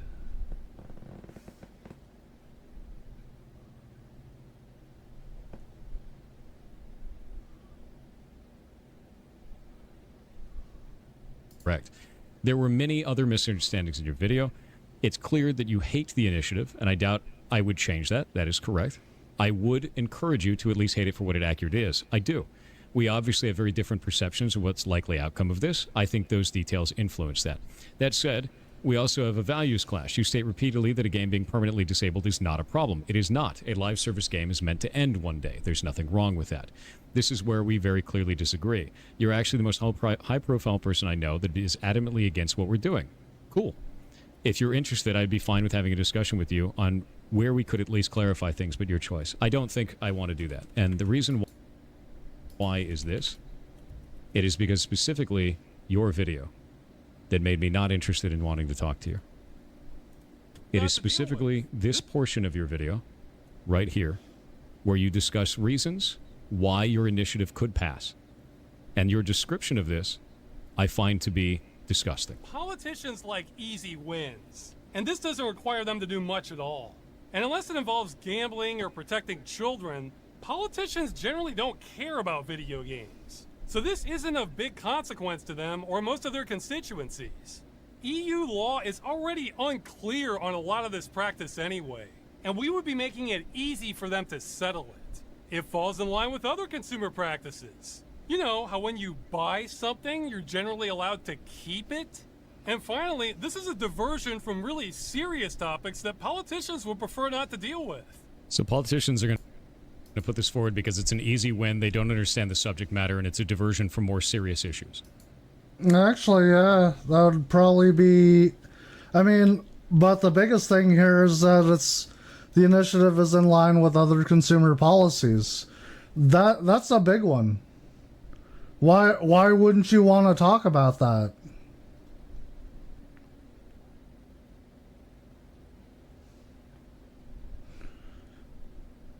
Okay, yeah, here we got a comment by Professor Curious. So this guy wants us to get scammed and hates easy wins. Apparently so. He has no respect for consumer advocacy. I'm starting to get that. I mean, fair enough, he's allowed to be wrong, but God, could he be further on the wrong side of history?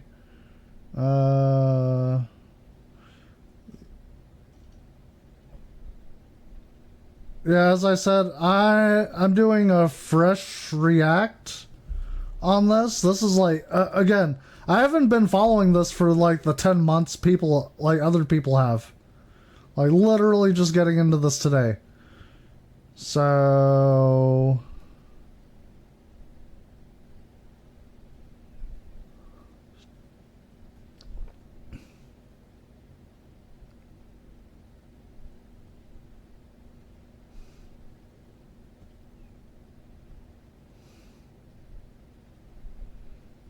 yeah.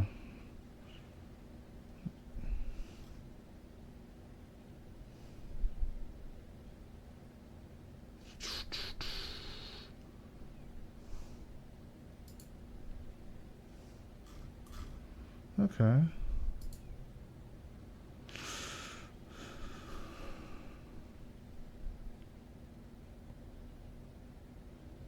That's 4 days ago.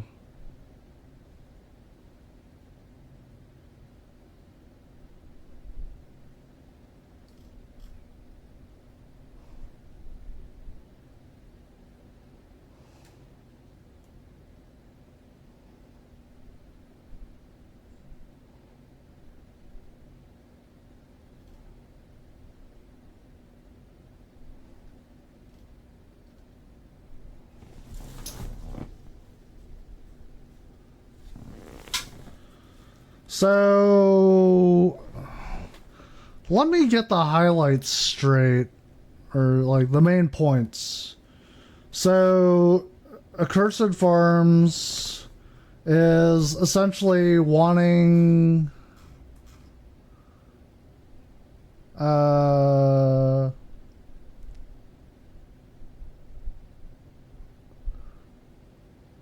yeah, he's in support of the initiative to keep developers from like continuing the shitty practice of like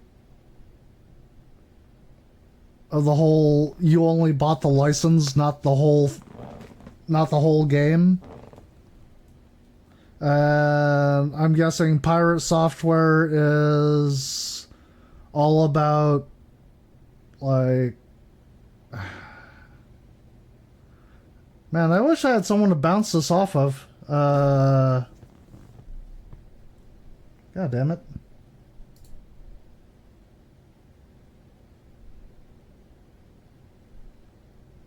Yeah, I guess Slithea is off chat. I don't know. So, okay, well. So, yeah, again, Accursed Farms is trying to get this straight here about game companies, developers, not pushing the whole fucking you only bought the license, like, deal. And Pirate Software is like, oh, well, I'm guessing he either, like, misunderstood the whole thing? Or is he doubling down and saying that, like, no, you should, like, if they tell you outright that, wait.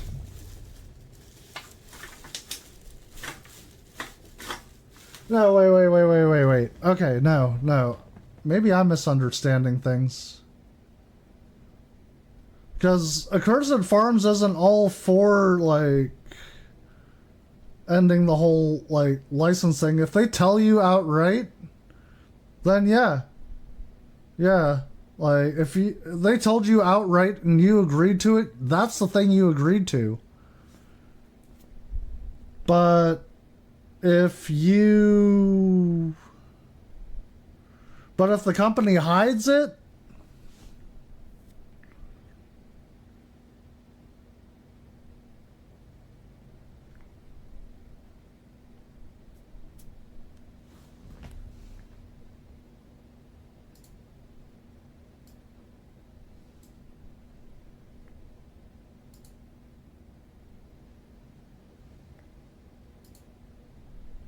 Wait. I think I'm confused. Hold on.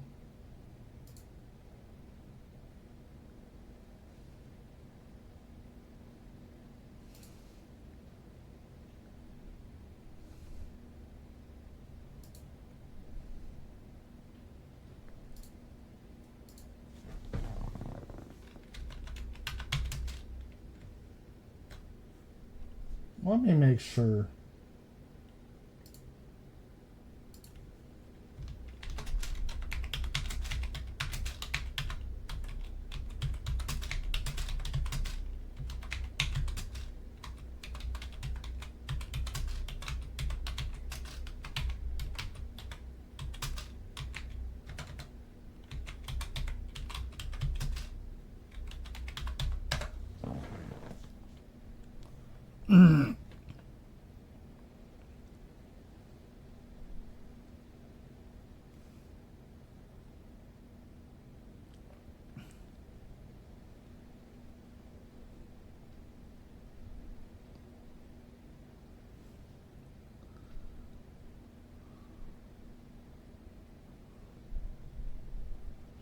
Yeah, I have no clue what fucking,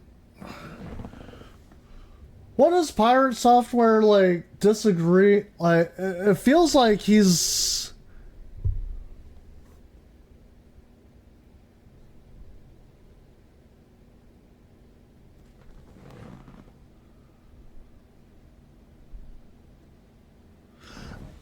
I feel like Pirate Software is agreeing with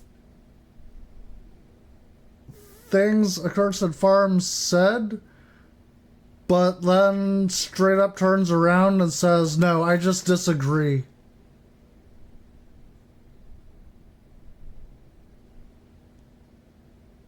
And won't support this initiative.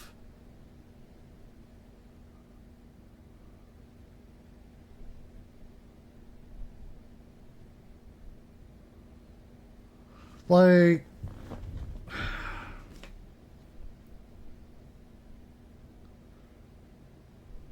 bro, I should have followed this like right off the bat, but yeah.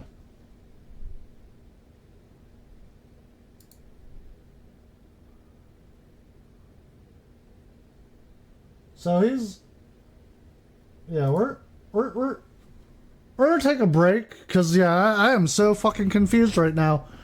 Give me a few minutes. I'll have to figure like I'm gonna have to do like I have to give my brain some like make it do some fucking squats or something because I gotta work the shit out. Give me a few minutes. We'll be right back.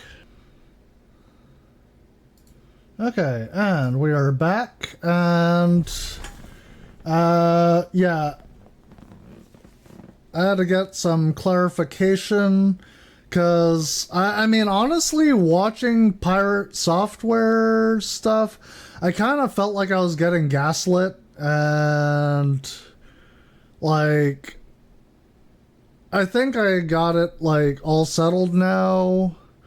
So, from what I like gleaned like how should we say, Pirate Software like agrees with the sentiment but doesn't want it legalized.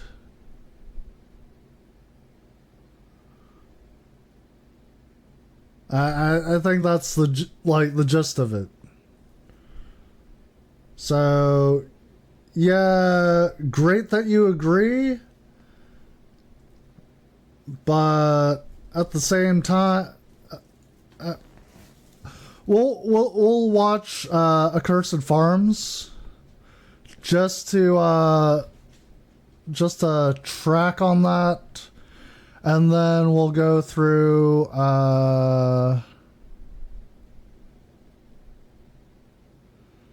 GNCA. Yeah, we'll watch GNCA. You'll Own Nothing, Stop Killing Games, featuring Ross of Accused Farms. And then we'll go through the 2 reacts with Penguin Zero and Asmon Gold. And I should be very well caught up at that point. But as I said, trying to form my own opinions here. Frickin' Pirate Software. Just watching his videos alone, again, I felt like, yeah, like there was some gaslighting going on, like. So let's get on with this, and we'll see if my views align. Hello, this is probably the final update to the Stop Killing Games campaign. Though I'm coming at you a little bit like a time traveler would. It'll make sense in a minute.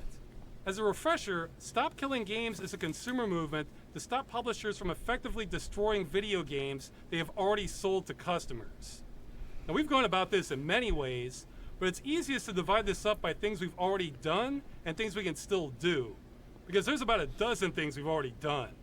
Yeah, in fact, here's a list if you want to pause this. Going over this again.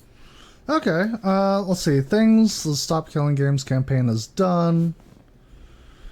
Actions. Submit complaints to European consumer centers networks from multiple countries. Results. Dead end. No consistency at all from offices. Was redundant at best. Submit a petition to Canadian Parliament on the destruction of games. Again, dead end.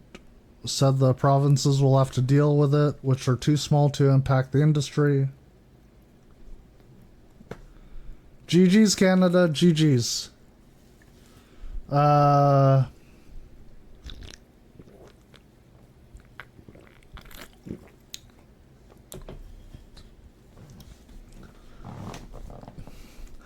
That's the thing with, like, that's one thing I don't agree with Canada. So there are certain things that they like to like consolidate, but like death records, they'll consolidate death records for the country as a whole. But yeah, when it comes to like impacting like actions of developers and stuff like that, like enacting actual fucking laws, oh yeah, it's the responsibility of the provinces to have to deal with it. Yeah. Again, GG's Canada. You're fucking awesome. That was sarcasm, by the way. Make contracts with the BUC to influence the EU Commission ongoing. Submit complaints to the... Jesus Christ, I don't even...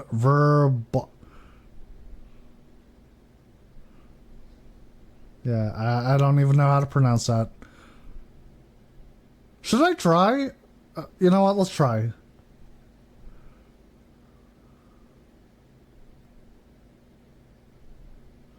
Verbraucherzentrale on the crew.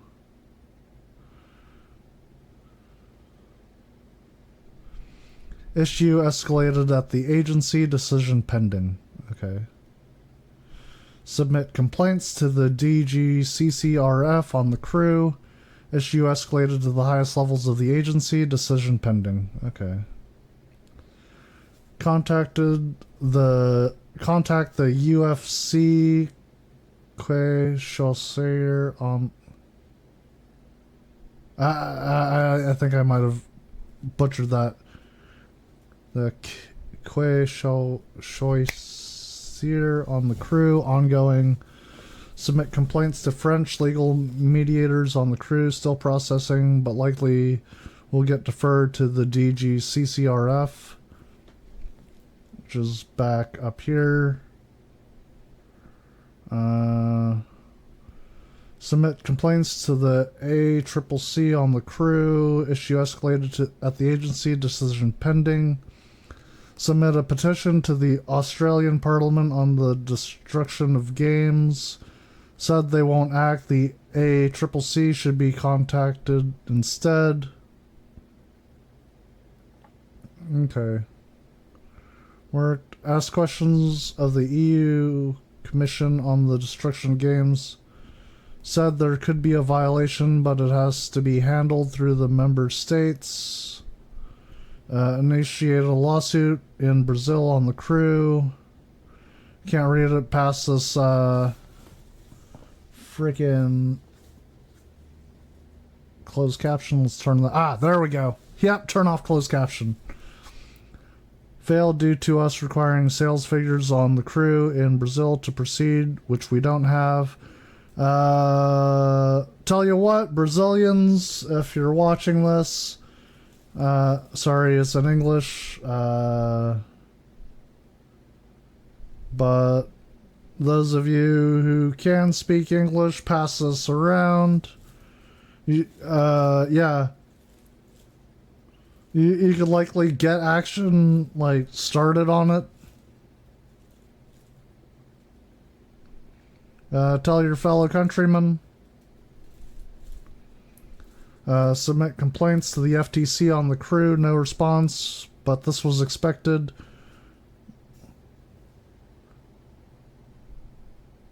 Yeah. I mean, yeah. Yeah, I expected that. Yeah, you're submitting a complaint to the FTC. Of course they're not going to do shit.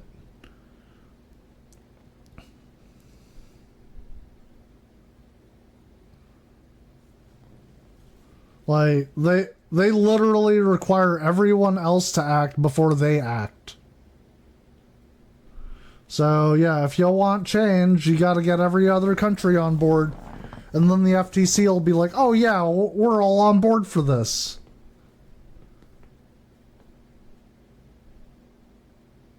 But yeah, keep that response on file. Yeah, Accursed Farms, yeah. Make sure to keep that response on file. for when they actually do act. Like, yeah, just as a reminder. But for the most part, yeah, the FTC is generally anti-consumer. Generally anti-consumer. Again, will be a video in itself. I'll talk more about some of this towards the Hold on, let's turn on the closed caption again. end. So that just leaves things we can still do, which are only 2 items. One is for the UK to sign a government petition to bring this issue before Parliament. Though, keeping it real, I'm not terribly...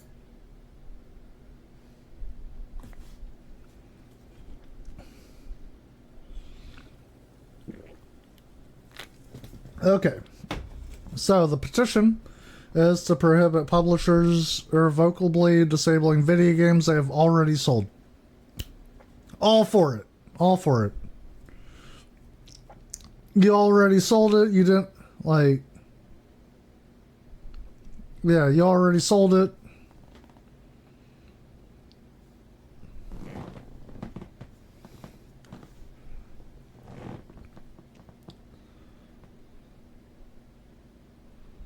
And that's actually another thing, is like, probably the issue of labels on sales and rentals.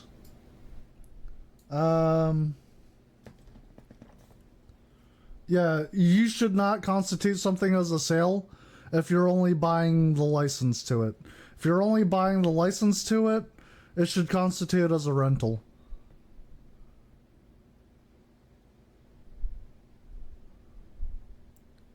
So, language actually needs updated. That's actually probably one thing you should add to it. Yeah. optimistic about this one, since the government response has been a mess by every definition. It's a long and boring story, but the short version is it's hit a bureaucratic roadblock and will stay stuck unless it gets more signatures. But the one that has a lot of power, so much so I think it could change the course of gaming history, is the European Citizens Initiative. Now, I said I'm approaching this like a time traveler because with the trajectory we're on, these are both going to fail. So I figure, why wait until they actually do to tell people? Both the petitions end in July. The Citizens Initiative in particular on July 31st. What's today? June. Okay. This video probably won't change the timeline. It's just a last-ditch attempt to wake people up on it. The European Citizens Initiative failing kind of stings. Again, this one is crazy powerful, but the hurdle we just couldn't get past was that it requires 1 million signatures from citizens of EU countries. And we've only made it just under halfway. That's really too bad, because I have high confidence this would have solved the problem of publishers destroying video games. Now, why do I say that? What a lot of people don't realize is that in the EU especially, it's almost a state of lawlessness regarding the practice of game destruction. Okay, I don't want to put people to sleep here, but the quick legal argument is that the vast majority of games with an online requirement say they can be terminated at any time for any reason. Or Blizzard, majority of games with an online requirement say they can be terminated at any time.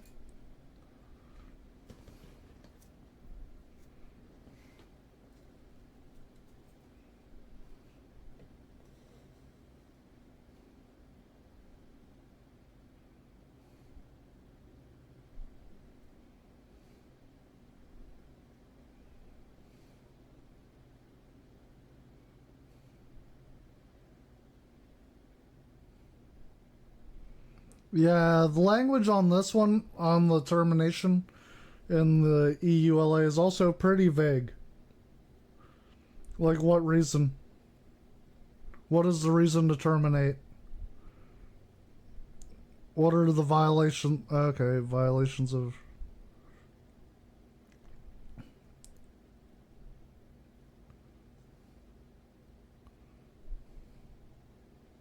Yeah.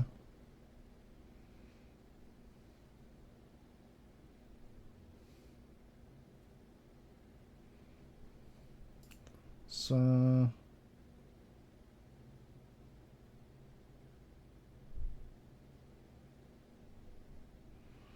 Yeah, changes to the ULA or the product. Again, they can change, like, that's another thing is, again, they can change the ULA at any time, and they don't have to tell you. That's actually really, like, when you think about it, it's really highly sus. And that's what I expect of Ubisoft, honestly. Sus terms and conditions. So, yeah. For any reason. Or Blizzard likes to say any or no reason.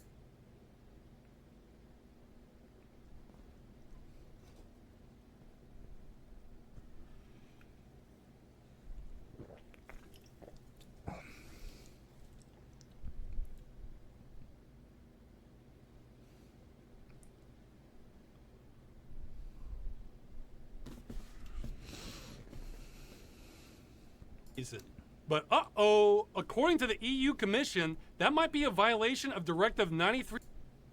Okay, yeah. Okay, here we go.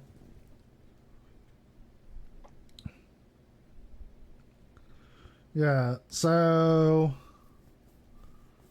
answer given by Vice President Jourova on behalf of the European Commission. Okay, Directive 93-13 EEC prohibits unfair terms causing a significant imbalance in the parties' rights and obligations to the detriment of consumers.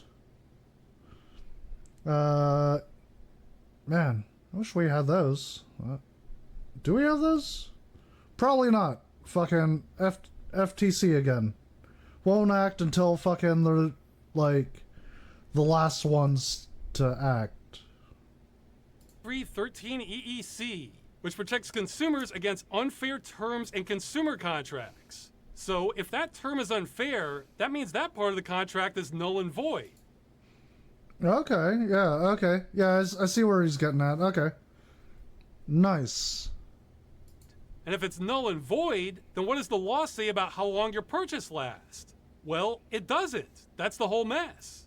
So if there are no legal guidelines, what are consumer expectations for how long video games last? Well, indefinitely.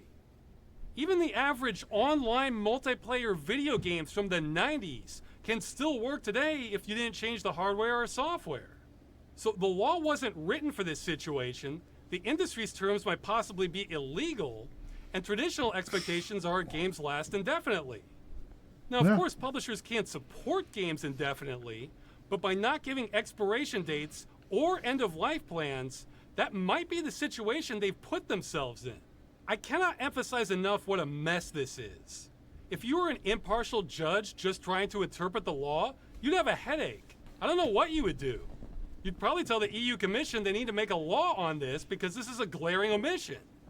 So being in the middle of this quagmire right now, if we had rolled up with 1 million signatures demanding that the EU give us basic consumer rights for video games, that would have been the easy way out for regulators, because then they would have a mandate.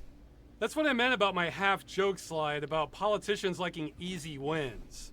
This situation is such a mess that trying to settle this under existing law is more work than creating laws under a consumer mandate. And thanks to the action we pushed at consumer protection agencies, doing nothing is no longer an option for multiple countries. We've made sure of that. Okay. But none of that matters because the initiative is failing. Now, my original thought was that ironically, it's difficult to get gamers to care about games because a whole lot of people are cruising at maximum apathy these days. But I think it's more than that. For most of the past year, the initiative has bounced back and forth between being the third and second most popular active initiative in the EU. The only ones that topped it were far more serious social issues. So that says to me, the problem isn't getting gamers to care about games, it's getting people to care about anything. And frankly, that is a checkmate move. If people can't care enough to write their name on a form to protect their rights and stop things they care about from being destroyed, then yeah, I can't do much with that. I am not a Care Bear that can shoot light out of my stomach to make people give a damn. Plus, it's hard to know how many people don't care and how many never knew about the initiative in the first place. It's certainly not for a lack of trying. I mean, I have to admit, I didn't, Like, I didn't even know about the initiative myself. Then again, it's an EU initiative and not an initiative for a petition in the United States. Again, like, we'd probably also still be fucked even if we actually had enough signatures on a petition to get the FTC to act. I'm sorry, we're in the United States. FTC is not going to act. They're a bunch of fucking douchebags. And again, won't act until everyone else has.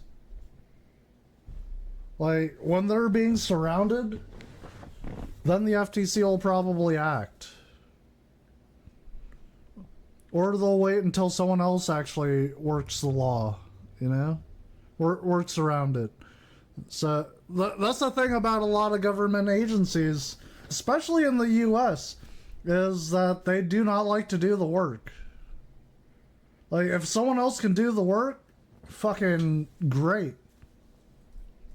That's bureaucracy for you, though.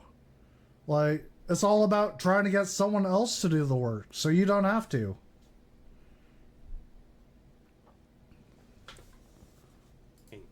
I have tried to push this everywhere I can, though I'm an amateur at all of this. I have a medium-sized YouTube channel for making comedy videos involving gaming. That's it for my advantages. Now, I've tried to leverage this to push the initiative, get as much help as possible, but I've never been great at marketing and networking, you know, stuff you need on a campaign. Bro, I feel you. I am not that good at networking myself. I mean, I have actually been trying. It's kind of been paying off. So, but we're getting around to it. But yeah. Oh, anyways. Yeah, in fact, I never wanted to do any of this. I've been beating the drum on the problem of game destruction going on 10 years now, but the problem only got worse and worse, and nobody was doing a damn thing about it. So when the opportunity to do something finally presented itself in the form of the biggest game shutdown from a European company, I pounced on it as hard as I could. So I've hated doing almost every aspect of this campaign and will be very happy for it to end. But I would have hated myself even more if nobody stepped up to do anything. So in light of that, I think our exposure has been phenomenal. We've gotten a lot of support or just fair coverage from major YouTubers. Some ordinary gamers, Young Ye, Louis Rossman has been a bro especially. Gamers Nexus, Linus Tech Tips, Game Linked, Philip DeFranco, Asmongold, Black Panther, Second Wind, including Yahtzee and the other Frost, Spawn Wave, Civi 11, Mandalore Games, Bellular News, Digital Foundry, Josh Strife Hayes, Tech Tangents. Honestly, it goes on and on. I'm leaving out a lot of people. My apologies on that. We've gotten game news outlet coverage. PC Gamer, IGN,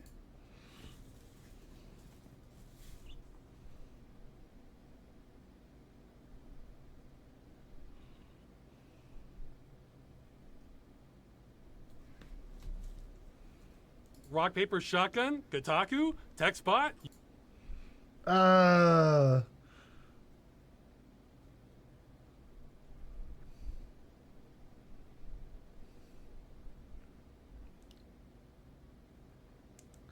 I'm sorry. I mean, yeah, I threw in Kotaku and IGN and PC Gamer. I mean, great that he's getting a lot of media coverage, but those places are just icky. Some of those places are icky. I think Eurogamer too. Please don't say Polygon. Eurogamer, PC Games N, Destructoid, Game Rant. There's more. And regular news outlets, Metro, Euronews, Variety, Forbes. Also many. Okay, yeah. Alright, regular news is actually picking up on it. Okay, yeah, I like this. Non-English outlets.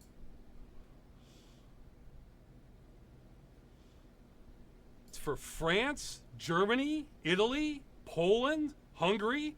There's a lot. And some developers. Running with Scissors, Landfall Games, Mala Industria Games, Octay, those awesome guys. And developers of emulators like Dolphin, PCSX2, and PPSSPP. And some more indie developers I may have lost track of, I'm sorry. And this last one is hearsay, but it's my favorite if true. Developers from Ubisoft Ivory Tower. The people who made The Crew, which is the game we used to get all this action rolling in the first place. Yeah, it turns out a lot of developers who spend years of their lives working on something don't like seeing it destroyed by publishers.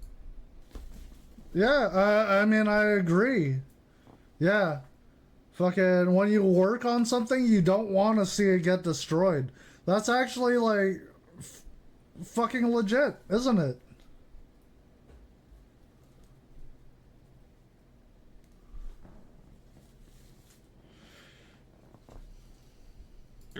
Who'd have thought? And I've been saying yes to almost all offers for interviews, questioning, or any kind of outreach opportunities that came our way. I honestly don't know how many interviews I've done on this issue at this point. It's easily dozens, though not all of them were on video. One was even for BBC Radio. And fucking BBC, okay, I gotcha. then there would be the spontaneous offers that would pop up throughout the entire campaign. Like working with members of European Parliament to push through questions to the EU Commission. Having meetings with the BEUC as another route to the EU Commission. Meetings with representatives from GOG. That one was looking promising until they fired the representatives we were talking with, then backpedaled.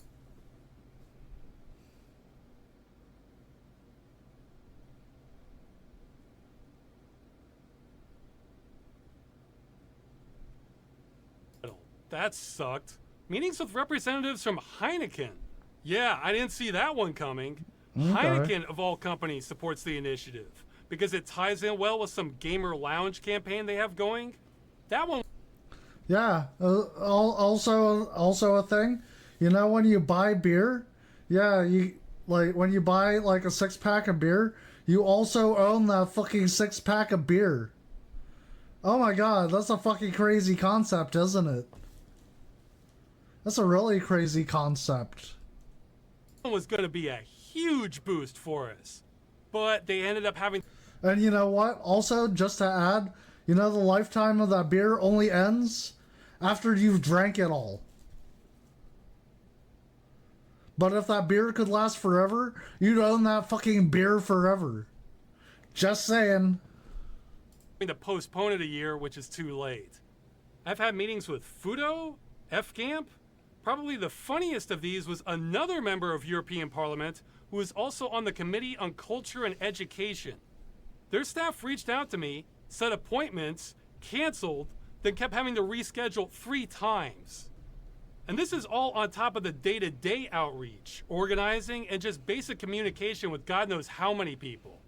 Again, I've hated doing this because I have to fight all my instincts not to bother people. I hate being a pest. But you kind of have to do some of that when campaigning. At this point, I've written a couple thousand emails connected to the campaign, trying to do outreach, research, and just keeping things together. I haven't done that much on Twitter because I don't have much of a presence there. Same goes for Reddit. Yeah, Reddit. I received so many reports of promotions of the initiative being deleted. And some of the ones that stayed up are some of the most hostile to the initiative that I've seen. Yeah, isn't Reddit just a wonderful place to be nowadays? We did get a Discord launched where people can independently organize, so I wouldn't be bottlenecking anything if others have better ideas on what to do. Okay. I believe currently they're trying to contact TV stations about this in Europe, something I never would have had a clue how to do. That's exactly the sort of thing I was hoping would emerge. Yeah, I really want to emphasize that from the second the initiative launched, nothing had to go through me. It's been there in public this entire time with Okay, yeah, so, I mean, he didn't even, I mean, in a way, he didn't even really start this. Like, it's been there. I mean, I completely agree, yeah. No, you stop killing video games, and, I mean, honestly, like, companies think they can get away with it most times just because, like, There's no law. There's no law. Yeah. And I think the worst part is, then you got guys with a little bit more, how should we say, airtime, like Pirate Software, who don't support this shit because, like, I mean, I guess they're a developer themselves. So, like, they don't want the, like, maybe, like, they're thinking that in the future they want to have that option instead of, like, not having a law against it. Sorry, I just kind of tapped my left nut on that. Okay. Oh. But yeah, at the same time, yeah. The only reason you'd be anti something is because, like, you stand to profit for it. Yeah, I agree. So, yeah, I can see why Pirate Software won't support this. Like, because in a way, he feels like it would hurt him in some way. So yeah, totally agree.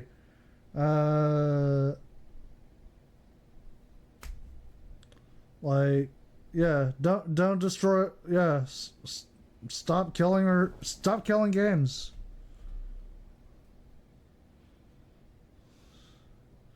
Let's see. We might be able to skip through critiques, final attempts. Let's go to the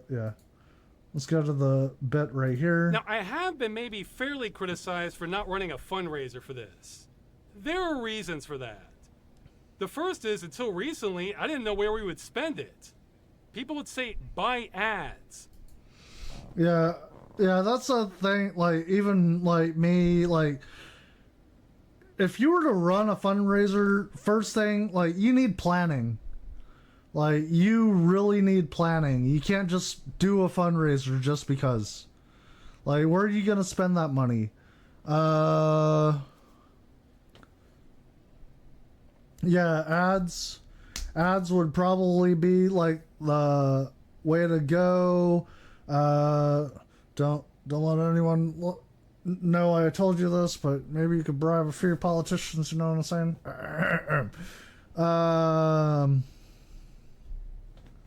But yeah, plan, like, you have to plan before you do a fundraiser.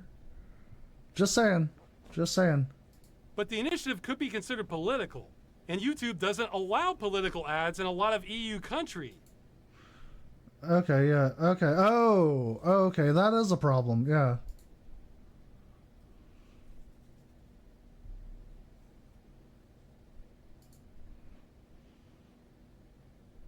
And neither does Twitch. Good luck reaching gamers without YouTube or...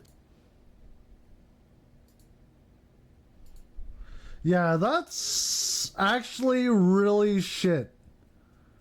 Like...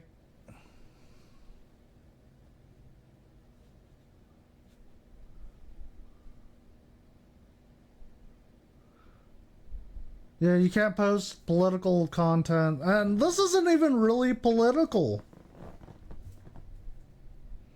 Like, that's actually also another problem, is, like, this would constitute, like, I guess, yeah, I may end up, like, getting, like, banned for this, yeah, whatever. I'm too small to ban, whatever. They can go fuck off. But no, this should be universally agreed upon. Yeah, stop killing games. If you're like if you want to help the big companies out and shit by letting them fucking destroy like the games you fucking purchased, you're just a fucking shill.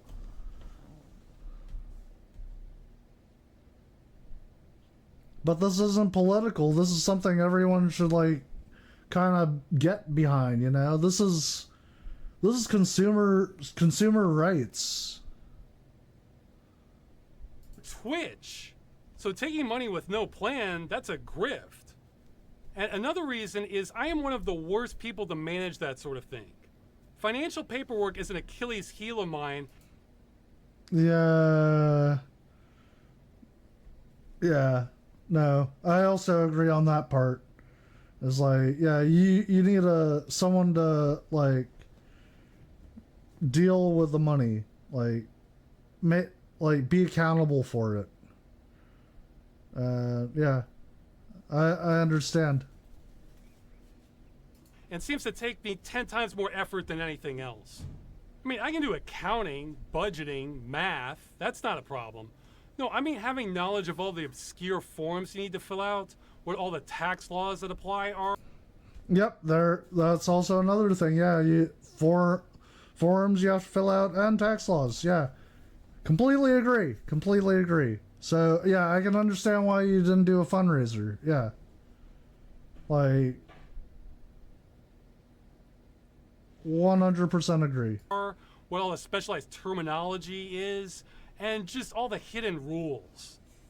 Now you might say just hire an international tax accountant for multiple countries. Okay, there goes a third of our funding then. So what are we even doing? I cannot emphasize how much I struggle with financial business crap like that.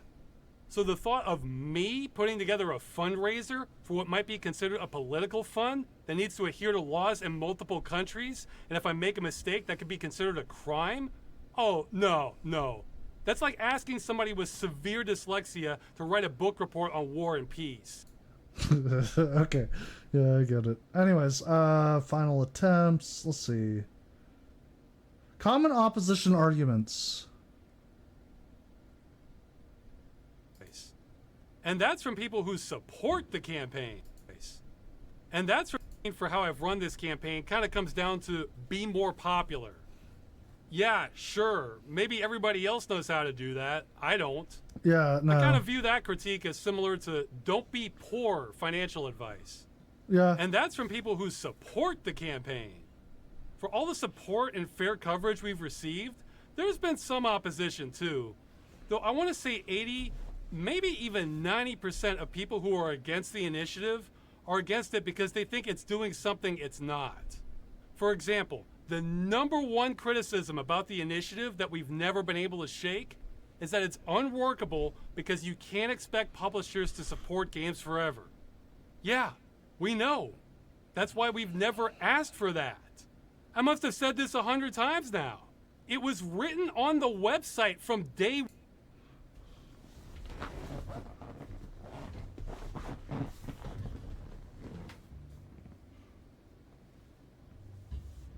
Oh no, yeah. Okay, no. This is yeah, okay, so you're asking companies to support games forever. Isn't that unrealistic? Okay, so what they're saying is no, we are not asking that at all. We are in favor of publishers ending support for a game whenever they choose. What we are asking for is that they implement an end-of-life plan to modify or patch the game so that it can run on customer systems with no further support from the company being necessary. That is doable. It's not unrealistic.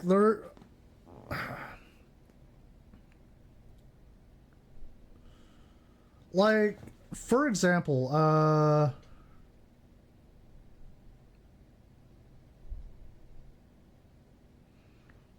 yeah, see, actually, we already have a fucking list here. We already have a list. It's like right here. Hold on. Remove the closed caption. Okay.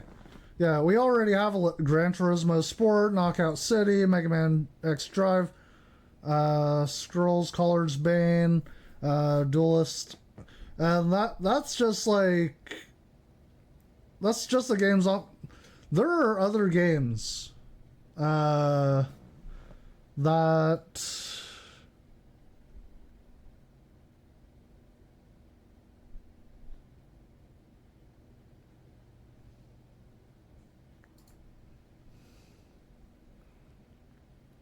let's say, I don't think you can see it. No, okay, you can't.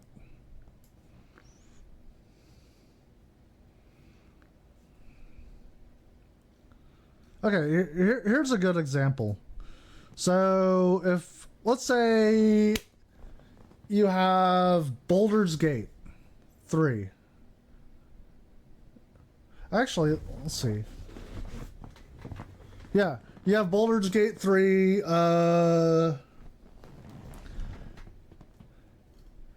and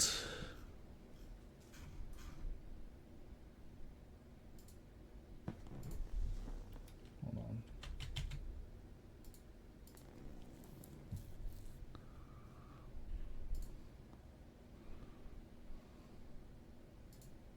Okay, you have Baldur's Gate 3, and then Larian Studios all of a sudden shuts down.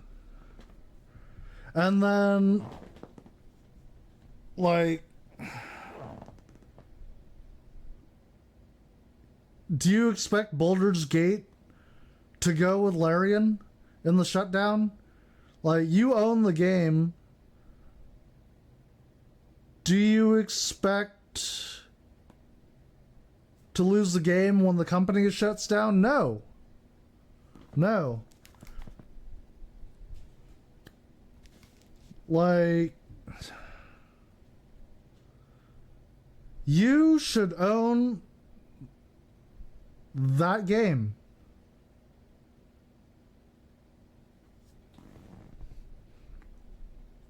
Like, here, we'll take a more inline approach. Let's see. Games with okay, there we go. Monster Hunter Wilds. Monster Hunter Wilds. You know you can actually play the game single player? Like, they have a single player only, like, mode. But do you believe that the whole game should be shut down just because they stopped supporting online features? Or would you still like to play it, like, offline? Wouldn't you like that option? That you don't have to lose, like, your game? Yeah. I like that option as well. I think I'm all for it. And yeah, plenty of companies can, like, you can do it. You can do it. And honestly, if you have, I would say if you implemented an end-of-life patch towards the end of the life of the online feature of the game, we wouldn't have these issues. You continue playing again, like Monster Hunter World. You don't even need online, honestly. You can play online. You can play online. No Man's Sky. No Man's Sky, mainly single player. It does have online features. But if we lose those online features, should we lose access to single player as well? No. I don't fucking think so. I don't fucking think so. And again, there have been games with online features in which online features only, they've discontinued the online features for said games, and yeah, it took the work of, like, their community to actually bring them back. Ragnarok Online.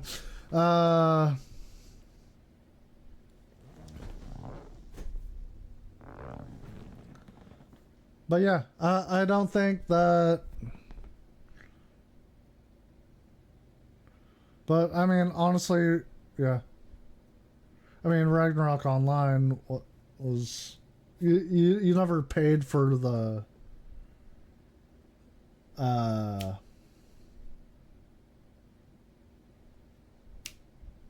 never paid for the software. In all honesty, you actually paid for the subscription.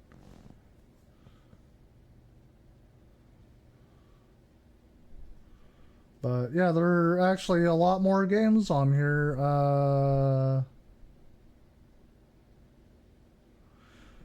We'll even like extend it to hypothetical like scenarios. Let's say you had Tetris. Tetris is fucking OG as fuck, bro. But yeah, you had Tetris, but let's say they it had like online features. Why the fuck would Tetris have online features? I fucking know not. But you know what? Fucking let's say fucking you could still play Tetris. It was single player with online features, but then they removed the online features and shit. Do you think you should still not be able to fucking play and own Tetris even though you paid for it? Nah, I didn't think so. He won, but this keeps coming up over and over again. Yeah, See, that's a dumb thing. As soon as you say three words on requiring end-of-life plans, not on the, gamers especially on will the jump to some question conclusion, askers. and I never know where they're going to land. Ironically, non-gamers tend to be much better at understanding the initiative because they're not coming with a whole bag full of assumptions. A couple other criticisms are how this would violate copyright law by forcing publishers to give up their intellectual property.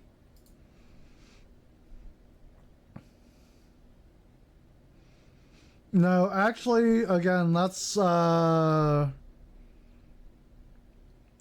it would be the same as buying a fucking movie.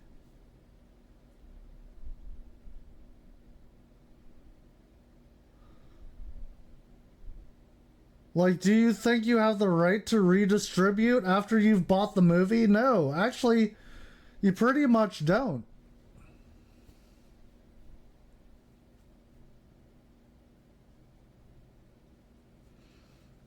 Like, I can't make...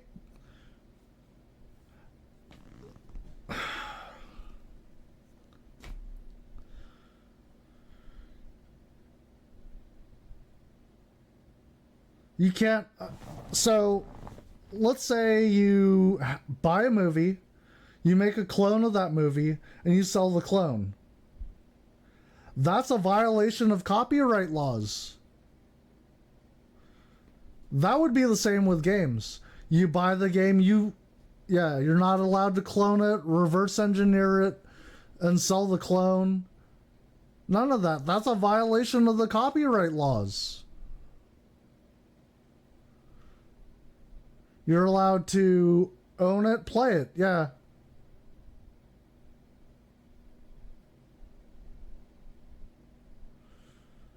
And believe you me, like, back in the day, we actually used to have, like, this thing called game trading. I don't know a lot of, like, people who remember game trading. But, yeah, you could trade games with your friends. Yeah. You know how I learned about fucking Metal Gear Solid game trading? Yeah, my buddy actually had, like, Metal Gear Solid. You know what? I actually fucking learned to actually, like... I learned more about that game doing... Like, I learned more about games doing game trading. So, yeah. Not a violation of copyright... I mean, yeah. But, yeah. But, yeah, my buddy, like, when we did game trading, he couldn't just come back and, like, play the game he traded me. No, he didn't have he didn't have it physically. Now, if he had made a clone of it and traded me the clone, and I had made a clone and traded him my clone, that would be, like, definitely against the copyright laws. Definitely. Trading clones for clones, yeah. But anyways, again, going off topic here. No, it wouldn't. Some of you may want to pause this part. Or how this won't work because of end-user license agreement.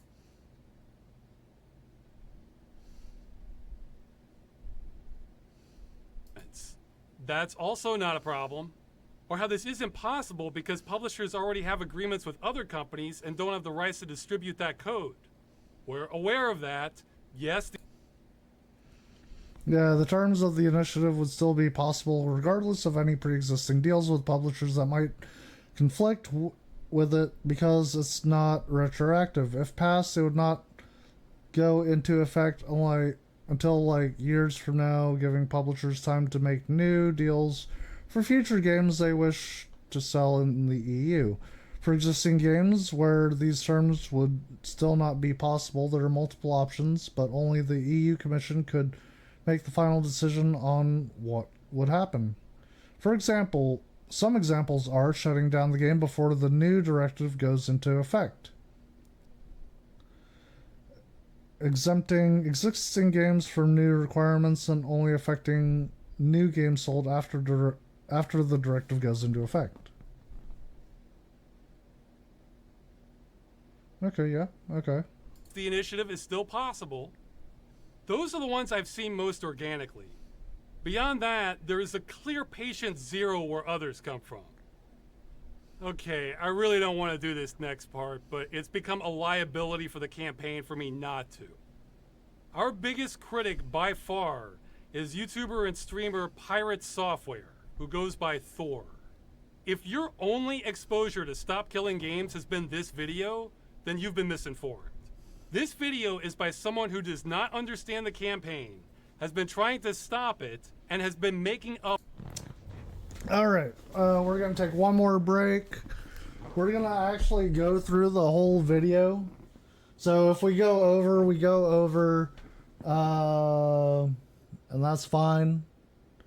But yeah, we're gonna take a short break. We'll be right back. Alright. So we're gonna continue on with this video. Up what it is about. I am not saying that lightly. I will prove it in a minute. Now you might be thinking, okay, so some YouTuber got something wrong on the internet. So what? See, that was my thinking too. What it is. That's a bit loaded though. In this case, I'm using the second definition of lie. I have no evidence it's the first. This video came out right as we were building momentum, has been the #1 voice on the campaign, and he's been lying about what it is. That's a bit loaded though. In this case, I'm using the second definition of. Okay. Lie, to make an untrue statement with intent to deceive, to create a false or misleading impression.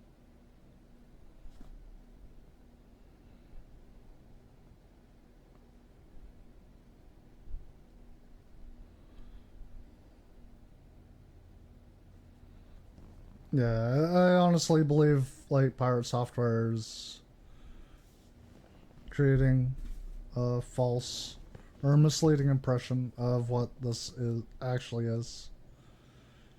Of lie. I have no evidence it's the first. This video came out right as we were building momentum. I believe. Except for wait, hold on. You have no. Wait. What it is. That's a bit loaded though. In this case, I'm using the second definition. No, actually, I believe he's actually probably trying to use the first definition, like not accursed farms. I think Pirate Software is intentionally like trying to make an untrue statement with the intent to deceive.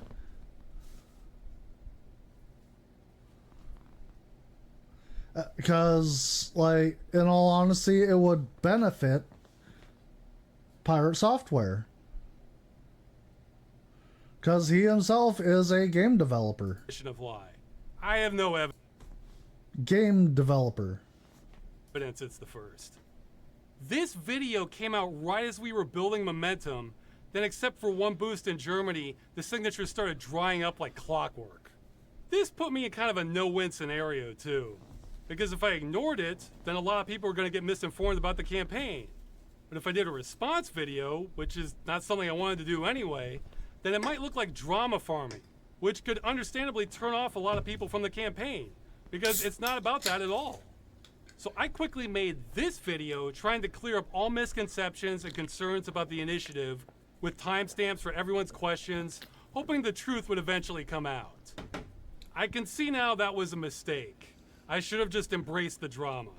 To this day, I'm still getting frequent comments and emails about the same falsehoods about the campaign that originated in this video.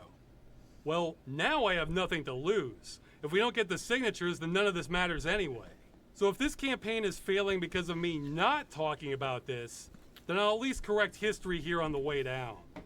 I'll get this over with and go over what I think are the biggest points of Pirate Software's videos. I'm not going to go over everything because collectively Thor has made hours of video on both me and the movement. I'd be here forever. Believe me, I could address smaller things too, and kind of already have. Alright, let's start. Okay, point number 1. Thor does not understand what Stop Killing Games is. Here it is in his words. So for those who don't understand, the Stop Killing Games initiatives is basically, we don't want single-player games No. to have DRM that the developers can turn off and thus render the single-player games inactive anymore. This is what they want to change. They need to be specific that they're talking about single-player games that do not need a server to support them. No. And as much as they want it to be about specifically games where it is a single-player game that has always online functionality, it would impact every live service game that exists, instead of just targeting single-player, always online games. No, that's not what it is. Stop Killing Games includes single-player games, but nothing about it is specific to them. He completely made that up, and I have no idea where he got that impression. This is what I mean. It's harder for gamers to understand this because they come with so many assumptions. It's like that saying about doctors being the worst patients. So let's clear this up. It's the first line on the website. Stop Killing Games is a consumer movement started to challenge the legality of publishers destroying video games they have sold to customers. But the movement includes all this stuff from earlier, and he was mostly talking about the initiative. Well, the short version is the initiative is about requiring publishers to have end-of-life plans for games they've sold to customers in the future. So when they shut them down, customers can continue running them without their support. The long version depends on what kind of transaction is being made. As you can see, it's not easy to explain in a soundbite. But if you notice, we don't make a distinction between single-player and multiplayer games. That's because the law doesn't either. So why make this even harder? Both the movement and the law are making distinctions on how games are sold. Also, that part he said about it affecting all live service games? Yes and no. It would affect most live service games in the future, but the initiative is not retroactive. So that's one thing Thor doesn't understand, but he also seems to think this is about converting multiplayer games to single player. Once again, he made that up, and I have no idea why he thought that. Transitioning an entire multiplayer server-side game into a single-player video game, which means rebalancing the entire experience around single-player, rebuilding everything in the entire... Yeah, okay, that is... Yeah, I don't think that's... Yeah, that's not what Accursed Flame is even talking about at all. Yeah, that's,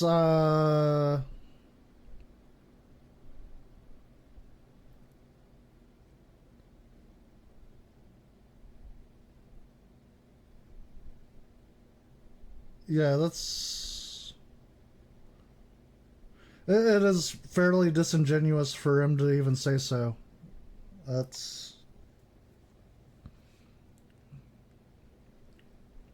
Yeah, he's not talking about making multiplayer games into single-player games, no. He's requiring it's wanting games to have an end-of-life plan.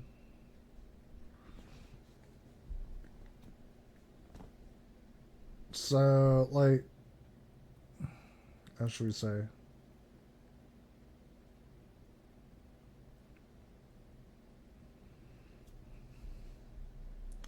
Yeah, he's already stating it. He wants, from what I can see, hold on, we'll go back here. Games sold as a one-time purchase with no stated expiration date that do not require a connection to the publisher or affiliated parties in order to function at the time of shutdown. No impact. These games would already meet the requirements of the initiative. Games sold as one-time purchase with no stated expiration date that requires a connection to the publisher or affiliated parties to function. Publishers would be required to implement an end-of-life plan so that their support would no longer be necessary to run the game once it is shut down. Easy peasy. Games that are... Oh, yeah. It's come to that.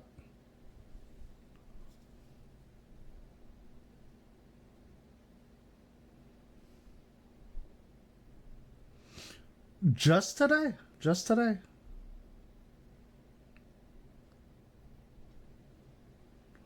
Don't worry, I'll actually be doing a video on that too.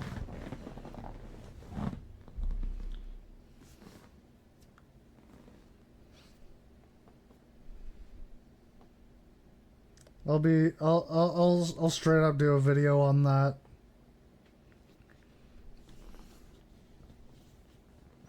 Like, believe you me, like, for all my new streamer brothers and sisters out there, I want you to have that heads up too. Yeah, we're gonna be doing a video on scammers, calling out scammers as well. Stay tuned for that.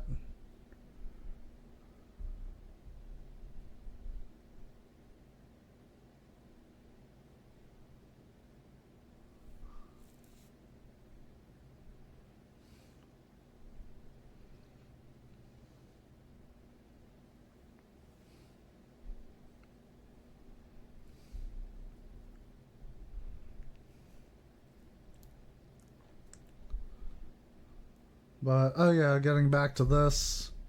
But yeah, this is what Accursed Farms is talking about. But, yeah, this whole, this whole thing that Pirate Software is talking about is not what Accursed Farms is talking about. Game playable single player offline? No, dude. Correct. No. This one is particularly baffling to me because I've heard most counter arguments before, but until Thor, I've never heard this one. That we want the industry to convert all multiplayer games into single player ones. Yeah. I keep saying it. You never know where gamers are gonna take this. Bro, okay, yeah, so in my opinion, I believe, again, like, yeah, fucking Pirate Software is literally putting words in your fucking mouth. He's being disingenuous, he's lying, and and from my experience, I believe it's malicious. I believe it's honestly malicious. Like, and this is from a guy who's actually just getting in right now. Like, this is, like, he is lying to secure his future.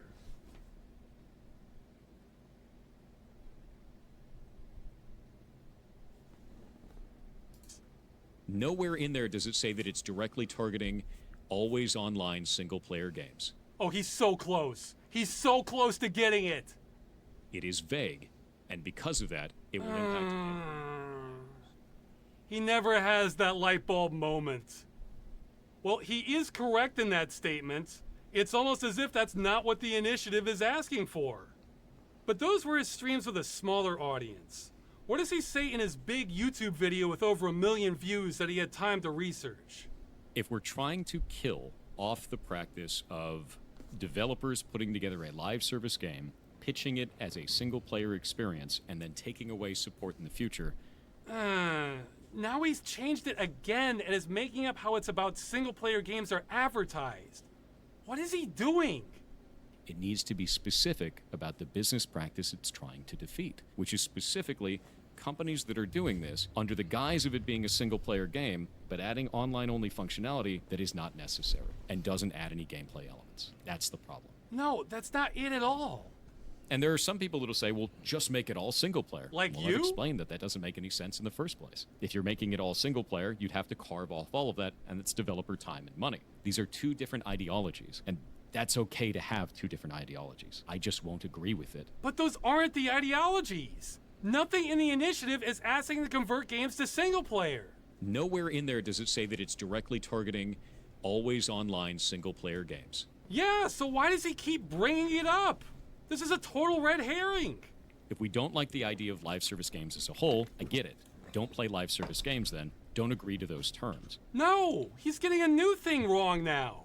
We're not against them existing. We're against them being destroyed with no recourse for the customer.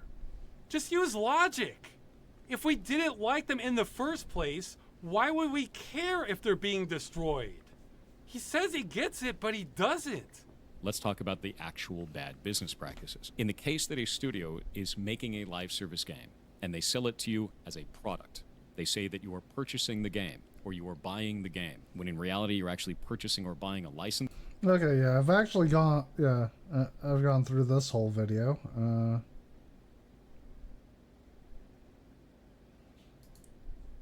Okay, so We're asking for. Now, to be fair, it sounded like he was getting a little closer in this video. Yeah, despite being called 2, it's at least the 4th video he did on this. You want that to stay in a functional playable state, that means the devs have to release either server binaries or somehow carve off the game to be a single player experience now. That's better, but he's still talking about converting the single player right to the end. yeah, that's, yeah, he's,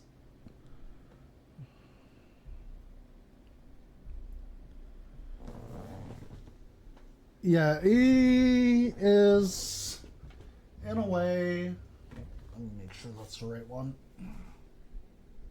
Okay, that is the right one. But yeah, he's in a way talking about something that has nothing to do with the actual topic. Is there a word for that? I feel like there's a word for that.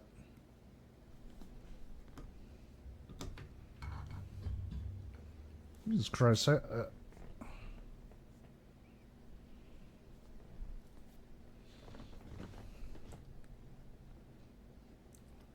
I don't know. It kind of reminds me of like when you're having an argument with your friends about something and they're explaining things that have nothing to do with the argument to try to make their point in the argument. I don't know if y'all have ever had that moment. I've had that moment.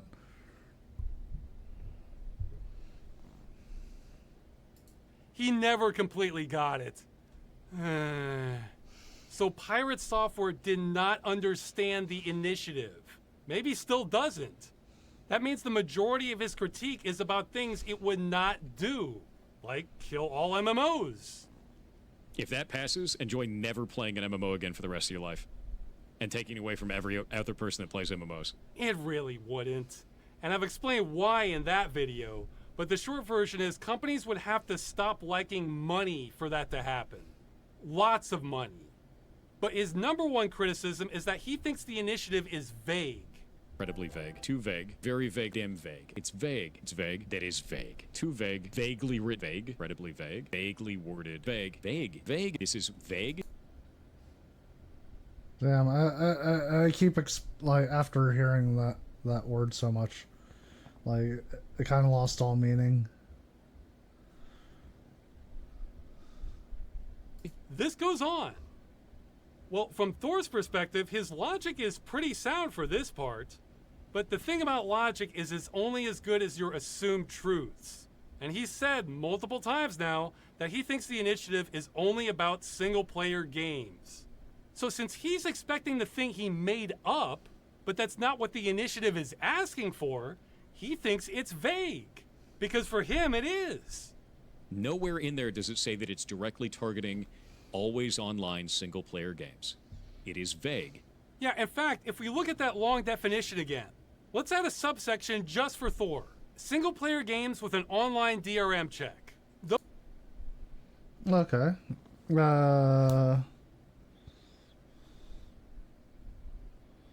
Game sold as one-time purchase with no stated expiration date that requires connection to the publisher or affiliated parties. To function, publishers would be required to implement an end-of-life plan so their support would no longer be necessary to run the game once it's shut down. Yeah. For DRM authentication checks, same as above. Okay. Games that are completely free, no impact since no commerce is involved. Requirements on completely free games we see as overreach. Yeah, okay. Makes sense. Yeah. Those would already fall under this broader category. But so yeah, Thor is expecting up here. this. Again, I don't know why, but instead he's seeing an initiative that covers all of this. That's why he calls it vague 50 times. The thought that we want what we're asking for and not the thing he made up seems to have never entered his head. The initiative is trying to stop the destruction of games. That's the whole point. It covers the types of games most in need of saving. If we only covered this tiny subsection, that would save maybe 1% or less of games that get destroyed. This would do almost nothing. I'm not saying there isn't one, but I literally can't think of a game that meets this criteria. Every game I know of with single-player content that's been destroyed has been designed to run server-side, not locally.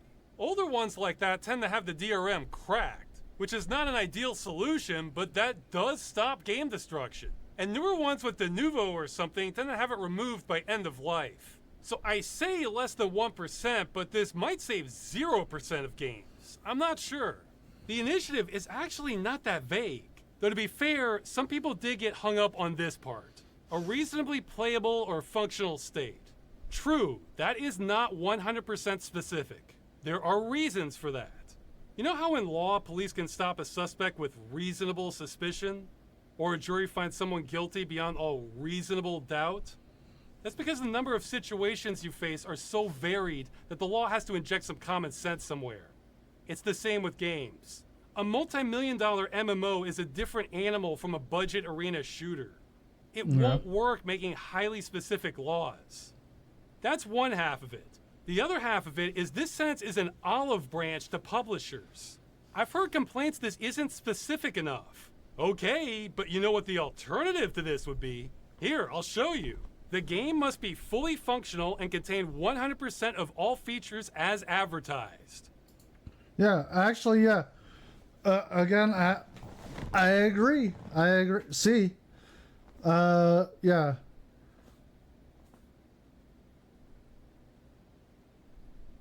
Like, yeah, if he had been a little less vague on it and put this in, like, it would actually give, like, companies no breathing room. So yeah, it's, I mean, probably, you know what, I mean, then again, I'm also a shit starter and trash burner. I'd definitely go with this. So, but yeah. So as a publisher, yeah, that one which is... requirement would you rather meet? More importantly, this sentence shows the EU Commission that we're acting in good faith and trying to find a balance. I think some of the people asking for this to be more specific may not realize what they're asking for. I know some won't believe this, but a hell of a lot of thought went into the wording of the initiative. I think it's almost perfect. See, the initiative isn't even a proposed bill. It's a negotiation. Our side says... Okay, yeah.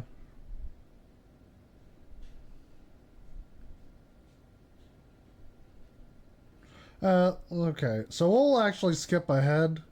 We'll see what's next, what's to expect.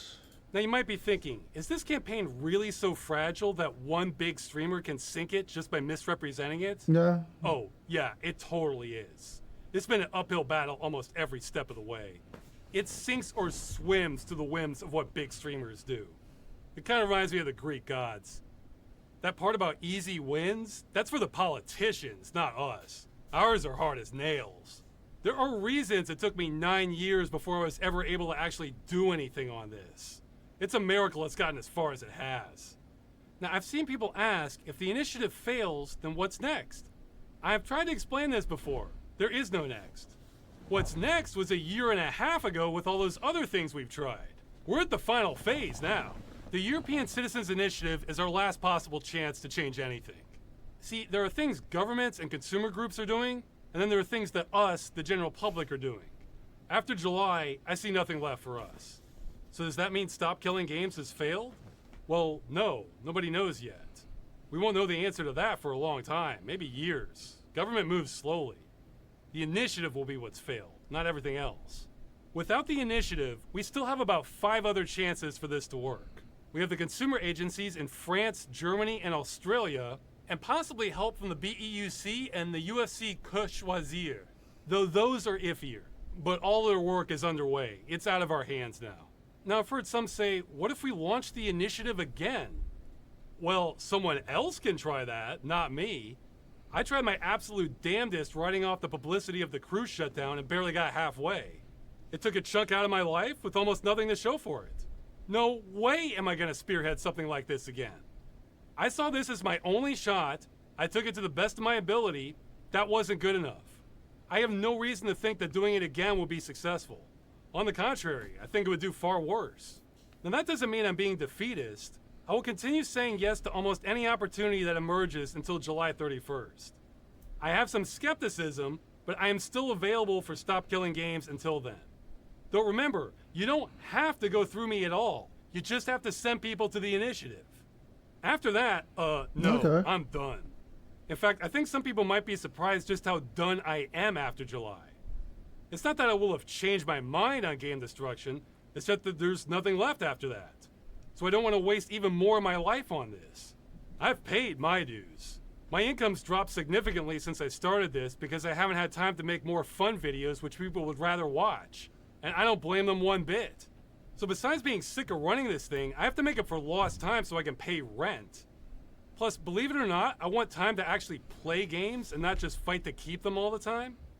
I'll still do the bare minimum if it helps. For example, Germany's consumer agency contacted me at one point because they wanted more information on the cruise EULA for their investigation. So I assisted with that. That was surprising because I have no authority on that let's at see. all. We'll And I skip would have thought they ahead would. if we Now, win. since this is a wrap-up video and I don't know what the outcome will be, I might as well present both scenarios. First, if we win and have a clear victory through one of these avenues, oh boy. If I think I have threats and hate mail now, I bet I haven't seen anything yet. I'd like to say whatever happens because of these avenues, we didn't write them and never had Okay. any authority here. All we could do was report the problem. The year Alright, so that's if they win. If we win. What happens if we lose? that. So that's if we win. If we lose, in other words, Yeah, just sit on the legality of game destruction from is a test case. Becomes a test case in most trials. So Stop Killing Games. If you're depending on me to save the initiative, then I think it's going to fail. Skill issue, as they say. My only closing thoughts on this is that this is all just so stupid. It's stupid that we didn't have clear laws on this to begin with, that this practice continued for decades without clear laws on it, that it was going to continue without our intervention, that it takes so much work and so many people to even report a violation, that me, a chump YouTuber, was the one spearheading this, that it was easily derailed by a bigger YouTuber, convincing gamers that having their games destroyed is a good thing. It's all so stupid. I've heard some people say before that we're on the worst timeline. No, things could be so much worse. I think some people have no idea. But if you were to say we're on the dumbest timeline, I don't know if I could argue against that. Yep. I actually agree. I 100% agree. So, yeah, remember, I mean, if you haven't watched Accursed Flames video, like and subscribe, just did. Yes, support this. Support this. This is for you. This is your time as a gamer to have a voice. Support this. Like, if you don't support this, I mean, yeah, you're dumb. I don't know what else to say. I mean, don't listen to that. That probably hurts the cause more than anything. But yeah, like, I mean, you have no reason to be against this. No reason. Yeah, like, subscribe, share. I'll be sharing. Yeah.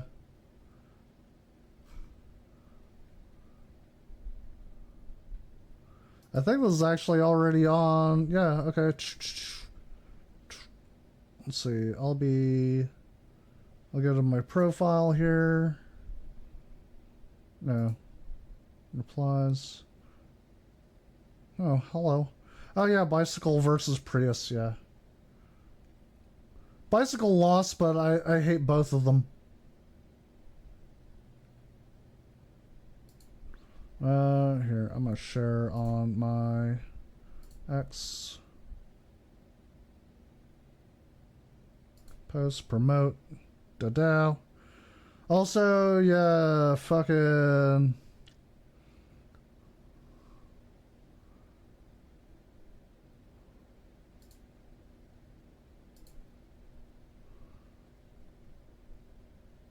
also let you know, yeah, Tectone got banned from Twitch. Replies. Did I not share that? I thought I shared that.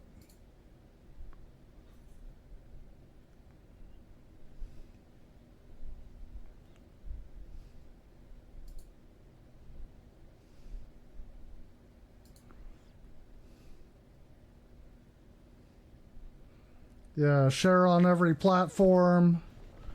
I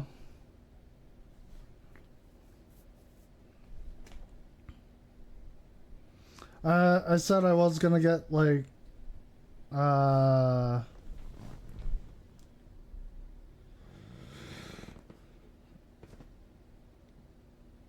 and Penguin Zero's side of the story on this.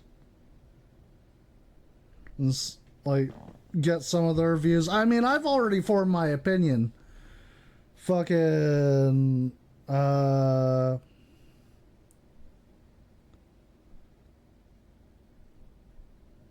Pirate Software, aka Thor, fucking is... He's either not hearing things... At best, he's not hearing things correctly. And at worst, he's being a disingenuous shill. At worst.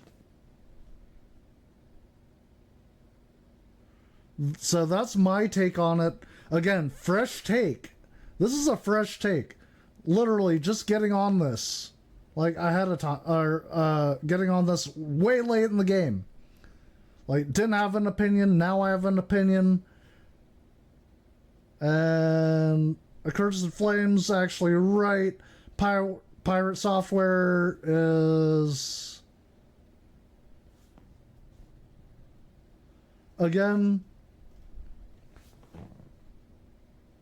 I mean, overall, outright wrong.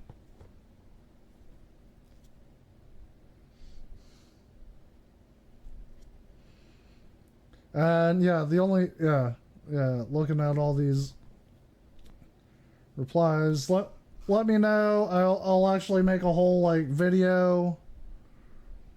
Yeah, do let me know like what your thoughts are on the published video, the react.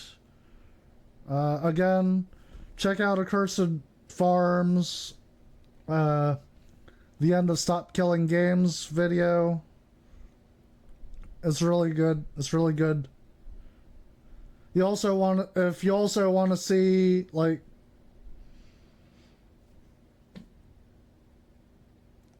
someone act like a fucking idiot, I guess, fucking check out Pirate Software's video as well on why you won't support Stop Killing Games.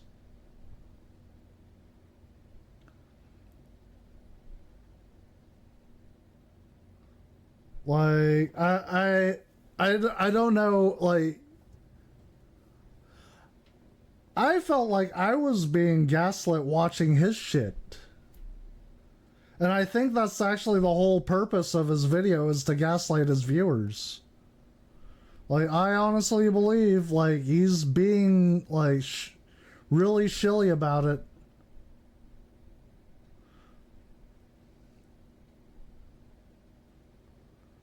But, yeah.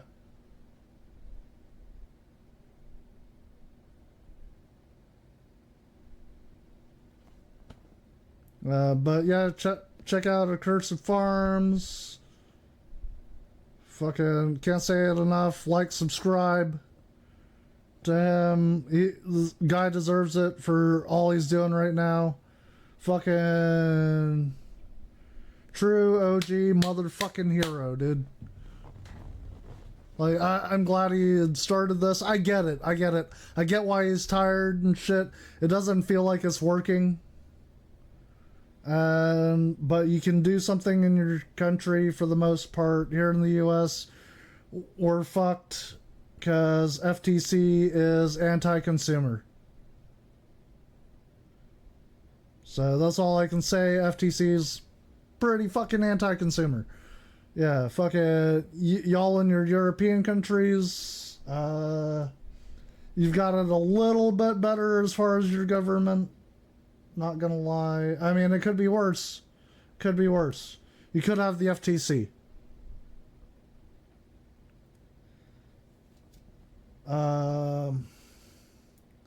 But yeah, as I said, I was gonna do an Asmongold and Penguin Zero react on that. But, I mean, this gave me all the information I needed. I don't need to do any more. I am firm in my opinion. And I gave Pirate Software the benefit of the doubt. And yeah, my opinion is Pirate Software is a disingenuous shill. Sorry, bro. Alright. Y'all have a good night. I was actually glad to do this. Fucking, yeah, Pirate Software, you are the new lolcow. Enjoy. Take it easy. Have a good night, guys. Oh, I should have done that. Man. You gotta advertise myself too. Like, yeah. Times I'm on, that's my streamer tag on the Twitch. Yeah. But yeah. Yeah. Take it easy, guys. Have a good night.